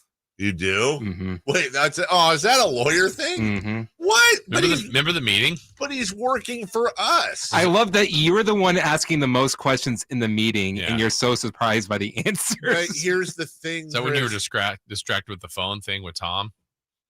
Oh, when Whitey narked me off for stealing Tom's phone? Yeah. Yeah, that's what happened. It was during these. You should have called his bluff. Who, Whitey's? No, he should have called he should have called Tom's bluff when he said he's gonna yell in front of I probably should have been like, go ahead. But the thing is, Tom is so old and weird, he would have. Yeah, I stole Tom Maley's phone during the meeting. It was on the floor. I put it in my pocket. Then Tom gets out. He's looking around for his phone. Whitey just straight up points right at me. Like, you got it. That was the part of crediting yourself of the discussion. Yeah, exactly. You know what? I won't even say Whitey did that. You know who did that? Kevin. That's Kevin Gleason. Yeah. Kevin Gleason's a little Can't narc. be trusted. He can't be trusted at all. He'll sell you out. I'll never trust a Kevin. Never trust a Kevin. Whitey's got my back. Whitey's always had my back. Kevin, not so much. And by the way, you gotta understand, I'm asking those questions solely to hear myself talk. I don't care what the answers are. Not listening, idiot. King's Magic. Yes. Could have been a bad show today, Bubba. But it wasn't. Wasn't. No, it wasn't. It wasn't a bad show at all. More enjoyable when they do win, though, without De'Aaron Fox being a huge factor in that. Yeah, why don't you and Chris talk about that here first? No problem. Yeah. So the way it was going down last night, Chris, the Kings were in a position where they had control of the game, then lost control of the game. You brought it up in Who's Hot. The 25 made threes didn't burn the Kings, which was nice. And they were stupid threes. They were Banchero just couldn't miss. He couldn't. Suggs couldn't. He's fallen down hitting threes. I mean, I think the game plan was right. Maybe there's some argument to make adjustments to run them off the line after they hit, 18 of them. But I also thought they got a little bit tired in the end. The funny thing is, I think it was the first overtime that the Kings made until like the last 30 seconds, Chris, one basket, and it was the Harrison Barnes running 1 foot bank shot. Oh my God. I was like, wait, are they going to be that in the was game? As he's putting it up, you're saying like, what are you doing? Right. This is dumb. But that, the Magic had made a three to start the overtime, and that was the only basket the Kings made for the longest. But good thing he made that. Good thing they found a way to win, because also free throws were, they weren't missing a ton, but in the end, Fox missed one, Monk missed one, Sabonis missed one, and it just left the door open. Yeah. Well, I hate those missed free throws. I'm sorry. It was my younger sister that called me right there. That's why I stepped out real quick. No it's fine. She thought I got off at 9 a.m. And I said, Lindsay, we just started this 4 hours. Generally, if a family member is calling me during the show, it's for incredibly poor reasons, usually involving my mother, but everything's okay. So knock on wood. Thank you for that. Yeah, Jason, I don't know. They're the worst free throw shooting team in the NBA. Why? Right. And the problem is the two guys that get there the most, Fox and Sabonis, are down this year on free throw shooting, where Fox is having a career year from three, though he finally had his 3-point streak broken last night. I don't understand why both of those guys have regressed there. Doesn't it have to be mental? Probably. How could it be physical? Probably. How could you physically be like, I don't know how to shoot a free throw? And there is something, look, you've been at these games, Dave, Chris, you've been there too. Like, I felt it last night. Like, there's an immediate, okay, you miss a shot, whistle, you're at home. You gotta go hard every day. Say the word shit. What? Hold on. And everybody's, excited because there's a foul on someone on the other team. Now you're sending player X to the line. And boy, if they miss that first free throw, there's just like a nervous energy amongst the home crowd. Now, conversely, if it's the other team, now everybody's going nuts for crumble cookies. There's a good vibe. You're just trying to make them miss. But I would be interested to see if their free throw shooting is better on the road. I don't know if that's the case or not. I really would like an answer, and I think it goes to a deeper issue. By the way, I was on teamrankings.com when that commercial started playing. That was stupid. They know for their bands. And I'm looking because I was just curious. So the Kings are 17th in the NBA. in 3-point shooting. Mm-hmm. They're last in the NBA in free throw percentage. And I for the life of me, don't understand. They're almost a full 1% behind number 29, Toronto. And by the way, Jason, to answer your question, the Sacramento Kings shoot 74.8% from the free throw line on the road. They shoot 71.7% at home. They shoot a full 3+% worse at home from the line. Yeah. So I think once they start missing a few, it does. I mean, there's some tension in the building. And I don't blame anybody for that. And I got to tell you, man, honestly, not to make a mountain out of a molehill here, but that's something that deep down inside, that really bothers me. First off, the obvious, you're missing free throws. You're missing free throws when you're talking about the Thunder making 84.7%. That's almost a weapon. That is that's 12% per game. And XYZ amount of free throws. And that's last to first. I understand that. But there's a lot of room in between there. And I'm going, okay, hold on a second.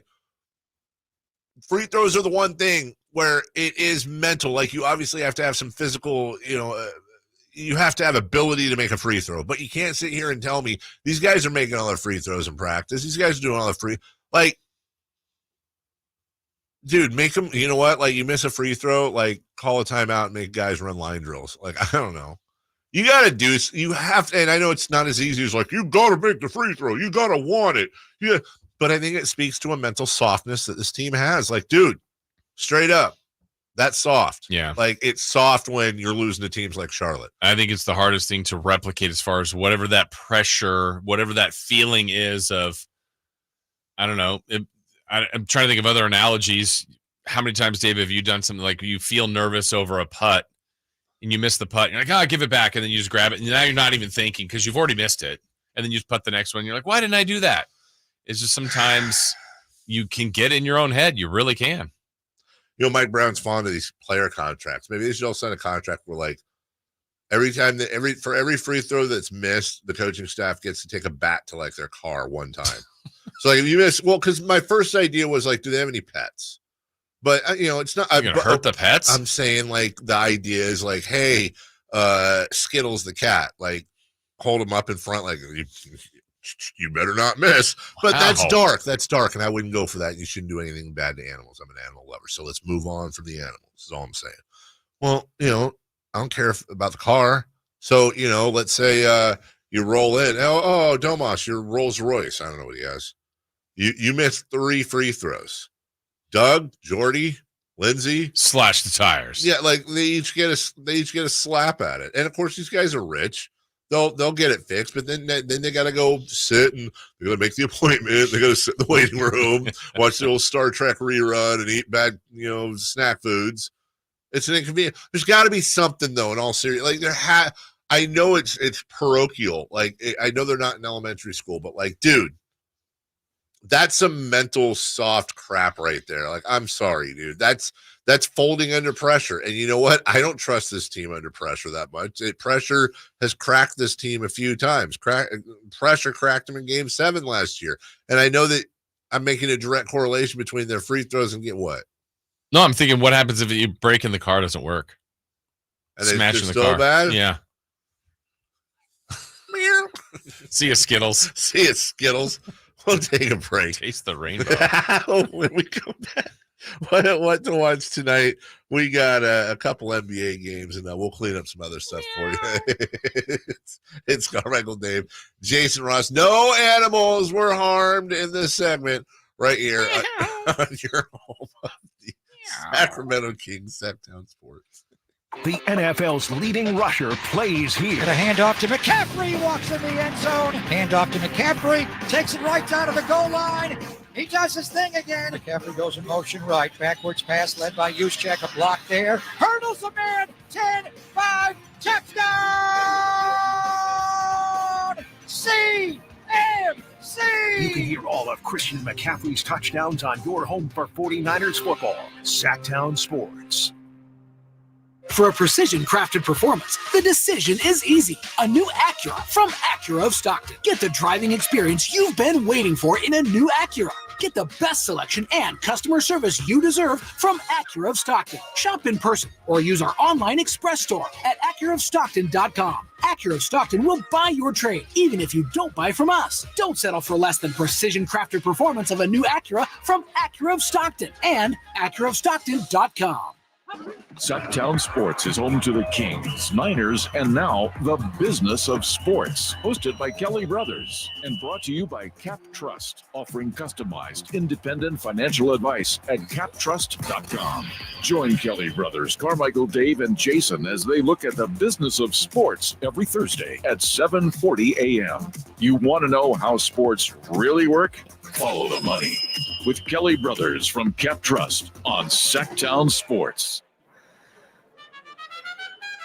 Denise has been playing jazz for 40 years. Last concert, one of the musicians fell sick with RSV. Respiratory syncytial virus, or RSV, is a highly contagious virus that can lead to breathing problems. This time, she's choosing to help protect herself with Pfizer's RSV vaccine, Abrysvo. Abrysvo is a vaccine for the prevention of lower respiratory tract disease caused by respiratory syncytial virus, RSV, in adults 60 years of age and older. Abrysvo is not for everyone and may not protect all who receive the vaccine. Don't get Abrysvo if you've had a severe allergic reaction to its ingredients. People with a weakened immune system may have a decreased response to Abrysvo. The most common side effects are tiredness, headache, pain at the injection site, and muscle pain. Ask your pharmacist or doctor about Pfizer's RSV vaccine, Abrysvo, respiratory syncytial virus vaccine. For full prescribing information, please call 1-844-989-7284 or visit abrysvo.com. Brought to you by Pfizer. Guys, want to lose weight, improve your performance, and increase your drive?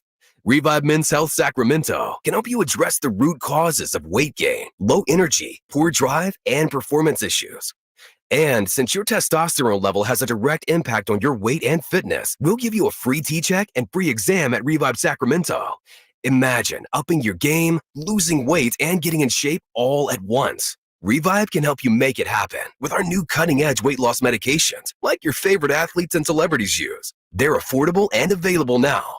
Weight gain and low T are treatable conditions. We know we can help you. Take that first step and book today. You're only one step away from getting in the best shape of your life. Call Revive Men's Health at 916-277-8599. That's 916-277-8599.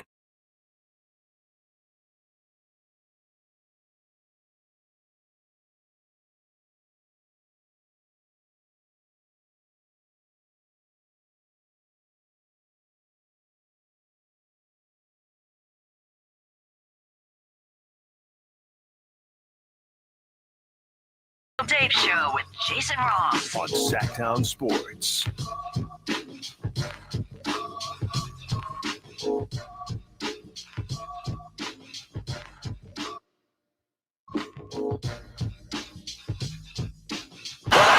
has taken the lead up there in lane 5 over the United States. Alain Bernard awaits as the anchor guy, and Jason Lezak is going to have to make up some ground on Alain Bernard, who stands 6'5" and can absolutely fly.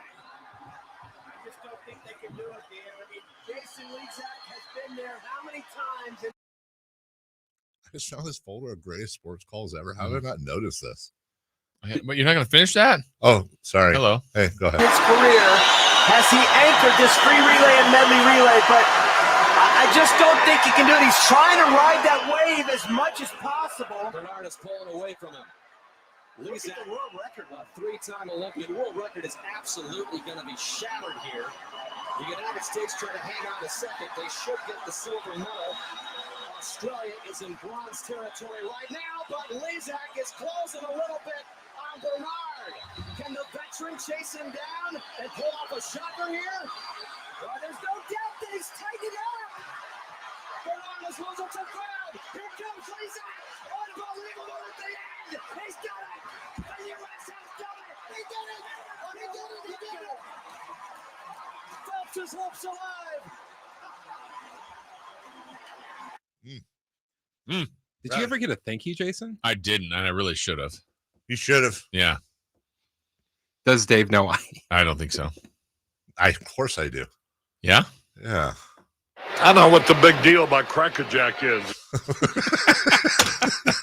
Why do you? Is that Biden? Close. I know what the big deal about Cracker Jack is. Why would you get a thank you? I feel like I was very instrumental in starting Jason Lezak's athletic career. How? I was his Boys and Girls Club basketball coach. Are you? This is real. Yeah. I know this is real because you couldn't make that up. You Not making it were? up. Yeah, me and a buddy of mine were coaching some. I don't even know what grade they were in. We were in high school, and they would have been in, I don't know, 5th or 6th grade, 4th, 5th, 6th. And he was by far the best player. I was like, get him the ball and get out of the way. No way. Yeah. And then years later, heard the name as a swimmer. I'm like, wait, could that be? And then, grew up in Orange County, Irvine or whatever. I'm like, that's got to be him. Wow. And then I saw him, and I go, yeah, that's him. Do you think if you ran into him in the No bush? chance. I don't think. But if you ran in and you explained who you maybe. I'll bet you he would. I don't know. I remember Jason Ross, thank you so much for giving me the gift of hating basketball to start my swimming career. Thank you so much for pushing me into the pool. What if he said, I remember exactly that whole experience, and honestly, it motivated me so much throughout my career. What? I want to give you something. The medal. And he gives what you if he the gold said, medal. all I was thinking about when I was trailing was when you said, get Jason the ball at the Boys and Girls Club, and that motivated me because someone believed in me. Someone believed in me. And I was going to come back. And I was for you. And I just never got a chance to say it on national TV.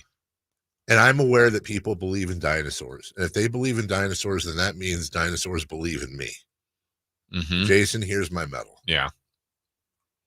And I would have said, if I would have been in the Olympics, I would have had 2 medals. Does it take anything away from that call that they already knew the result and they did that from a studio? That's not true. But I know that story. Like that one, I remember, here's a tie to the past from the station. I was playing golf that day with Nate Goodyear. Oh, wow. And went into the pro shop or whatever and saw the scroll at the bottom, like Michael Phelps wins whatever medal it was for him.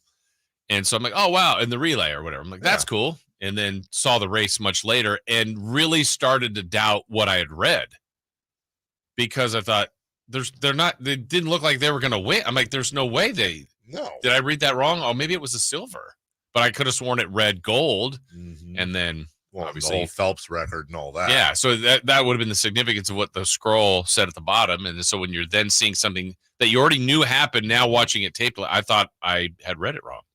Here's a good one right here. 2 balls and 2 strikes on it. Here's the pitch on the way. A swing and a belt. Left field. Way back. Blue Jays win it. The Blue Jays are World Series champions. As Joe Carter hits a 3-run home run in the 9th inning, and the Blue Jays have repeated as World Series champions. Touch them all, Joe. You'll never hit a bigger home run in your life. Most underrated play in baseball. I completely agree with you.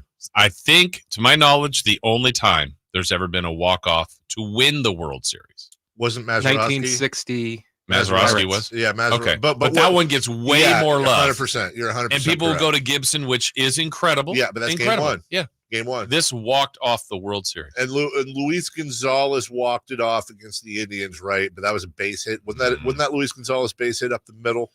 Wrong team. Luis Gonzalez hit the walk-off for the Diamondbacks over the Yankees. Yeah. Oh. I didn't mean that. I didn't mean it. I truly didn't. The other one you're thinking of is Renteria, maybe, up the middle for Craig Counsell. Wait, who was that? The Marlins. Marlins versus the Indians. I feel like I just kind of want to put this on ice for the summer. Mm-hmm. Can we just do like a whole show of nothing? Let's just do all the best calls ever. Hey, wow. We already have all the clips there too. Hey, you know what we do? Yeah. Maybe add a couple. Like? Why don't we like the Hornets Kings game the other night? What about this one? Travis Ishikawa hits one into right. The Giants win the pennant.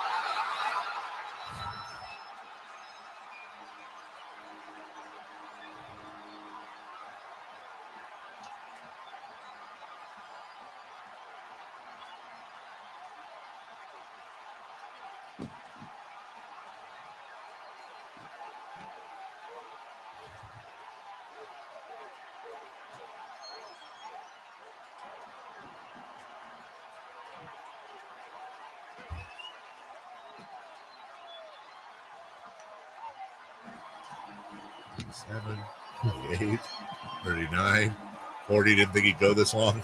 33. You know, when you have a big hit like that, you want to let the moment breathe. 46 seconds. I want to say there was one. I think someone documented. I want to say maybe it was the Brett Boone one, or Aaron Boone. Excuse me. I think he was like a minute 12. Really? Something like that. Oh, one of the best ones that's not on there definitely is Lionel Messi getting that penalty. Okay, the one that okay, but it's got to be the Cantor one. Yes. Yeah. Okay. Because that one, when he starts losing it, I lost it too. I think that's what you're talking about. Let's see. 8番途中から登場のアーロン・ブーン。 That call? It's Aaron Boone. Yeah. This is the one by Joe Buck. I don't think this is Joe Buck. I've never heard this call before. Me neither. How do they do? The late great Tim Wakefield. おい、行ったかどうか行ったか行ったか行ったサヨナラホームランアーロン・ブーン一振りで決めました。 Usually I go a little more. Yeah, I usually will go for the international call, but that was not great. Let's see if this guy can do any better. Here's Aaron Boone to lead off. His first at bat of the game. There's a fly ball deep to left. It's on its way. There it goes. And the Yankees are going to the World Series. Aaron Boone has hit a home run. Charlie Steiner. That was Charlie Steiner. Yeah. Best radio. And then let's see here. Live as we go. The bottom of the 11th. Here's Aaron Boone to lead off. His first at bat of the game. There's a fly ball deep to left. It's on its way. There it goes. This one. Leading by 3 as Boone hits it to deep left. That might send the Yankees to the World Series. Boone, a hero in Game 7. Okay, so he laid out there. Am I wrong? Not his best call. Yeah. That was kind of for the moment. That might send the Yankees to the World Series. Aaron Boone, hero of the thingy. I like how you're just playing this Aaron Boone call time and time after again because you didn't realize that you're making fun of Jason's team losing the World Series. Oh, but I wasn't, though. Wait, now suddenly I am mad. I wasn't. That's not right. You just turned something anti-Florida State. What? No, what? Why? Right? No. All right, we'll take a break. Well, this was by the way, Bucks and Spurs and Nuggets Warriors tonight. Okay. Go. I don't know. I Nuggets? would say go. Keep the Warriors outside the top 10. Sure. Yeah. Well, or do we want to? Are we fighting for the 1 seed? Are we worried, Jason? Are we worried about also rans like the Warriors? All right. Last thing here. Here we go. This is for Chris Verlog. Montiel.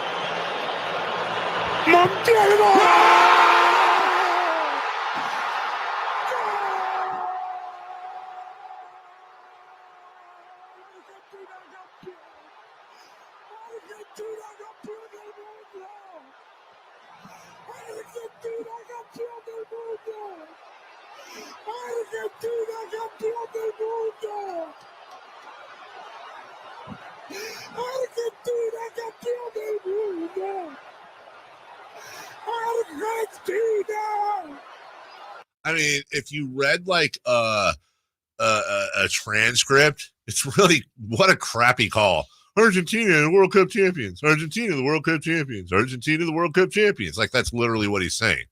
But you will never hear more emotion I can't play that and not get shivers. I'd never seen his. I'm glad not his. I've heard the call before, but not his. The camera shot of him. It is. You can't have more emotion. That's cool. And he doesn't need to get all flowery. Right. That's just the beauty and the artistry of play-by-play. To be able to do something like that, and then you go to a G-man who does have the pros and the emotion to go with it. This was not a creative call, but to me, it's one of the greatest calls in sports history because of the pure emotion. I mean, he's literally breaking down on the air. Must be biased. We'll take a break. When we come back, Homer. Little celebrity birthdays, a little crosstalk with Styles and Watkins, and what's the national day today? What are we celebrating? We'll get to all that as we wrap up the show.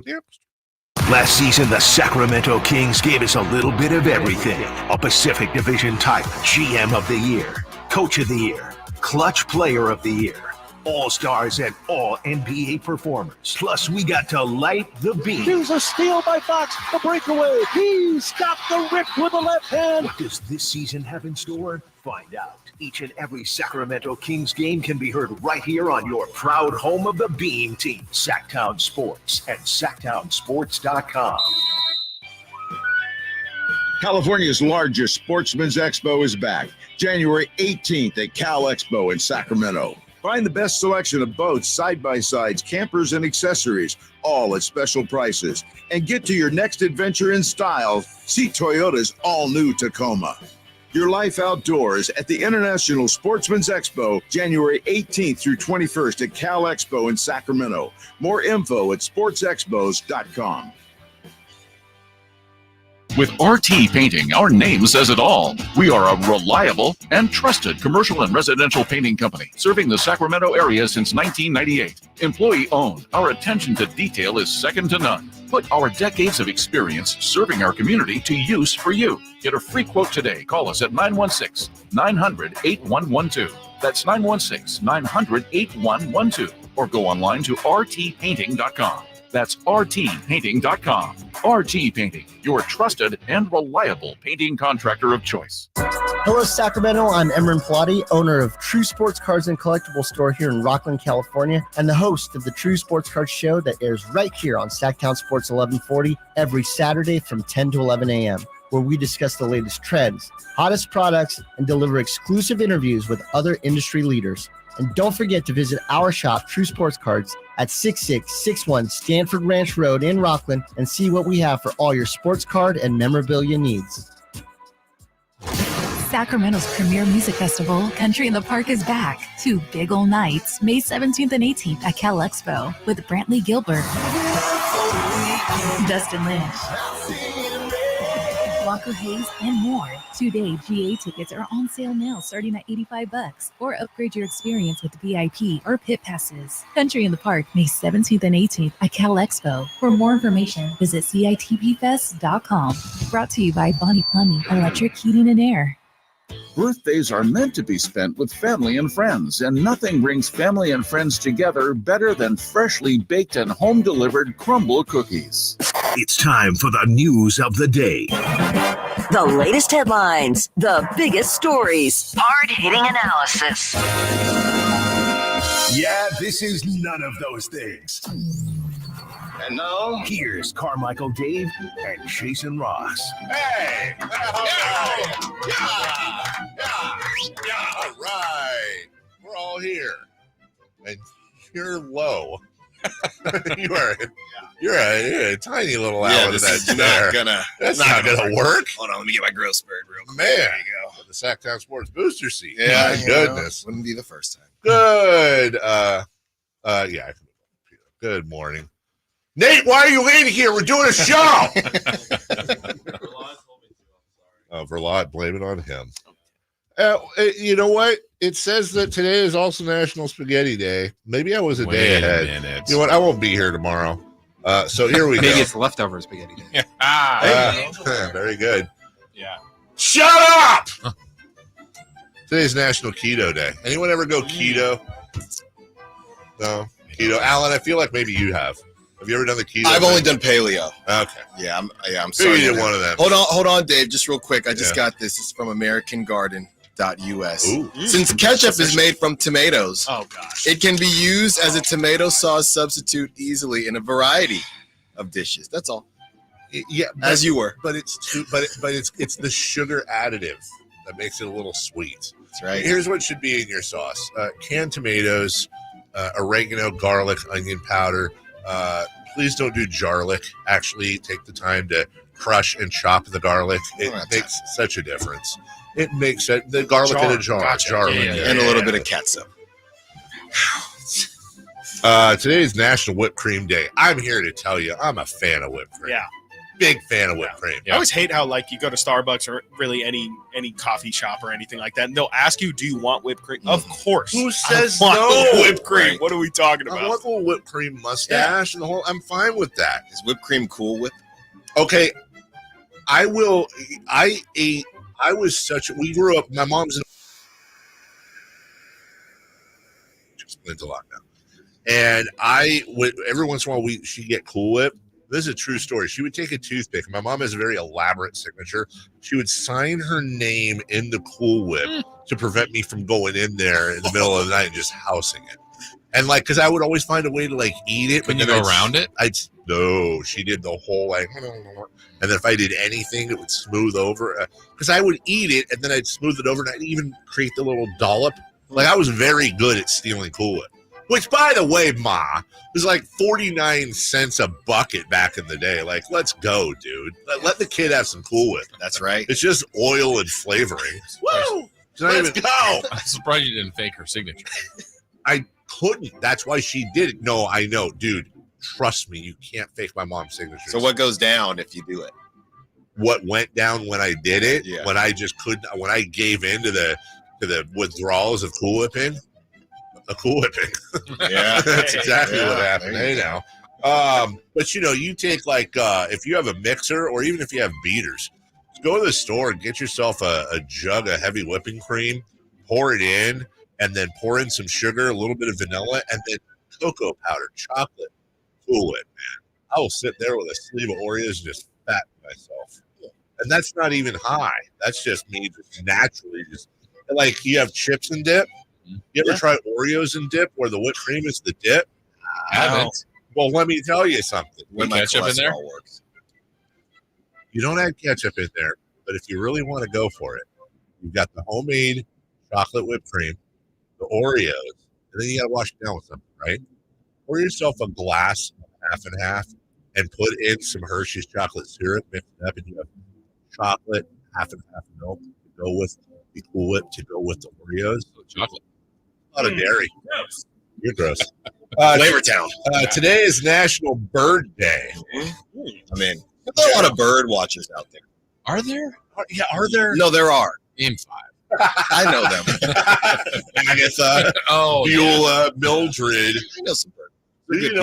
I'm not saying they're bad. Yeah. I'm just saying that might be a red. It's a red flag. I like to watch Red flag. I have a red flag. There's a redder flag. Well, yeah, but what are you doing with those binoculars? Oh, I'm looking at it's a cockatoo. What? Oh, that's the one you did. You didn't say That's not or. a bird. You didn't say or, did you? Birthdays are meant to be spent with family and friends. Nothing says family and friends more than Truffle Cousin. Ah! His hair smarts? Yeah. Christopher Lott. Join us. And answering celebrity birthdays brought to you by Happy birthday, Victor. Weminyama. Victor. Yeah, Weminyama. Yeah, it is Victor Weminyama's birthday. Ooh. He is. You guys should get this. We should all get this. As a matter of fact, let's count to 3. 1, 2, 3, 20. Oh! I heard 3 20s and a 19. He's at 19. He's but wrong. There is a correct answer. And it's us. God, Alan, I'm disappointed in you. I just want it to be different. Oh, okay. Happy birthday, Derek. Jeter. Lee. Carr. Eric Johnson Jr. We have not heard the correct name. It's Derek Henry's birthday. Oh, you said. I thought you said Derek. You meant Derek. Yes, good point. 29. No way. No way, you're way off. Right? He's running back. 32. What? Oh, that's a dinosaur. Yeah, he is not. Well, now I'm 32. It's 27. Oh. I'm going to say 30.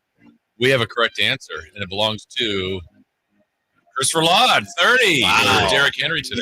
Here's a text. Kyle Draper signature call. Is it De'Aaron Fox ball game, Paul's game all day? Isn't it Paul? Isn't that where he goes? De'Aaron Fox, isn't it ball, call, game? Oh, De'Aaron Fox calls game, or he called game? Is that what it would be? I don't know now. Now I want. Well, that's Kyle. I think it says calls ball game. Calls balls game. Yeah, that's not. It's that cadence. Right back to you. Okay. Happy birthday. Let's go with Al. Len Styles. Michaels.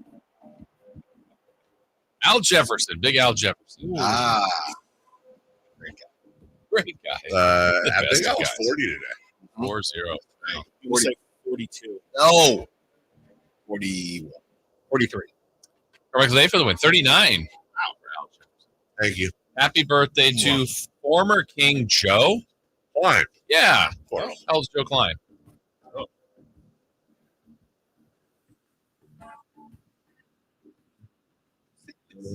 It'd be 60. Yeah, that math close. But Bird watching is fun, guys. Quit hating. Told you. 59.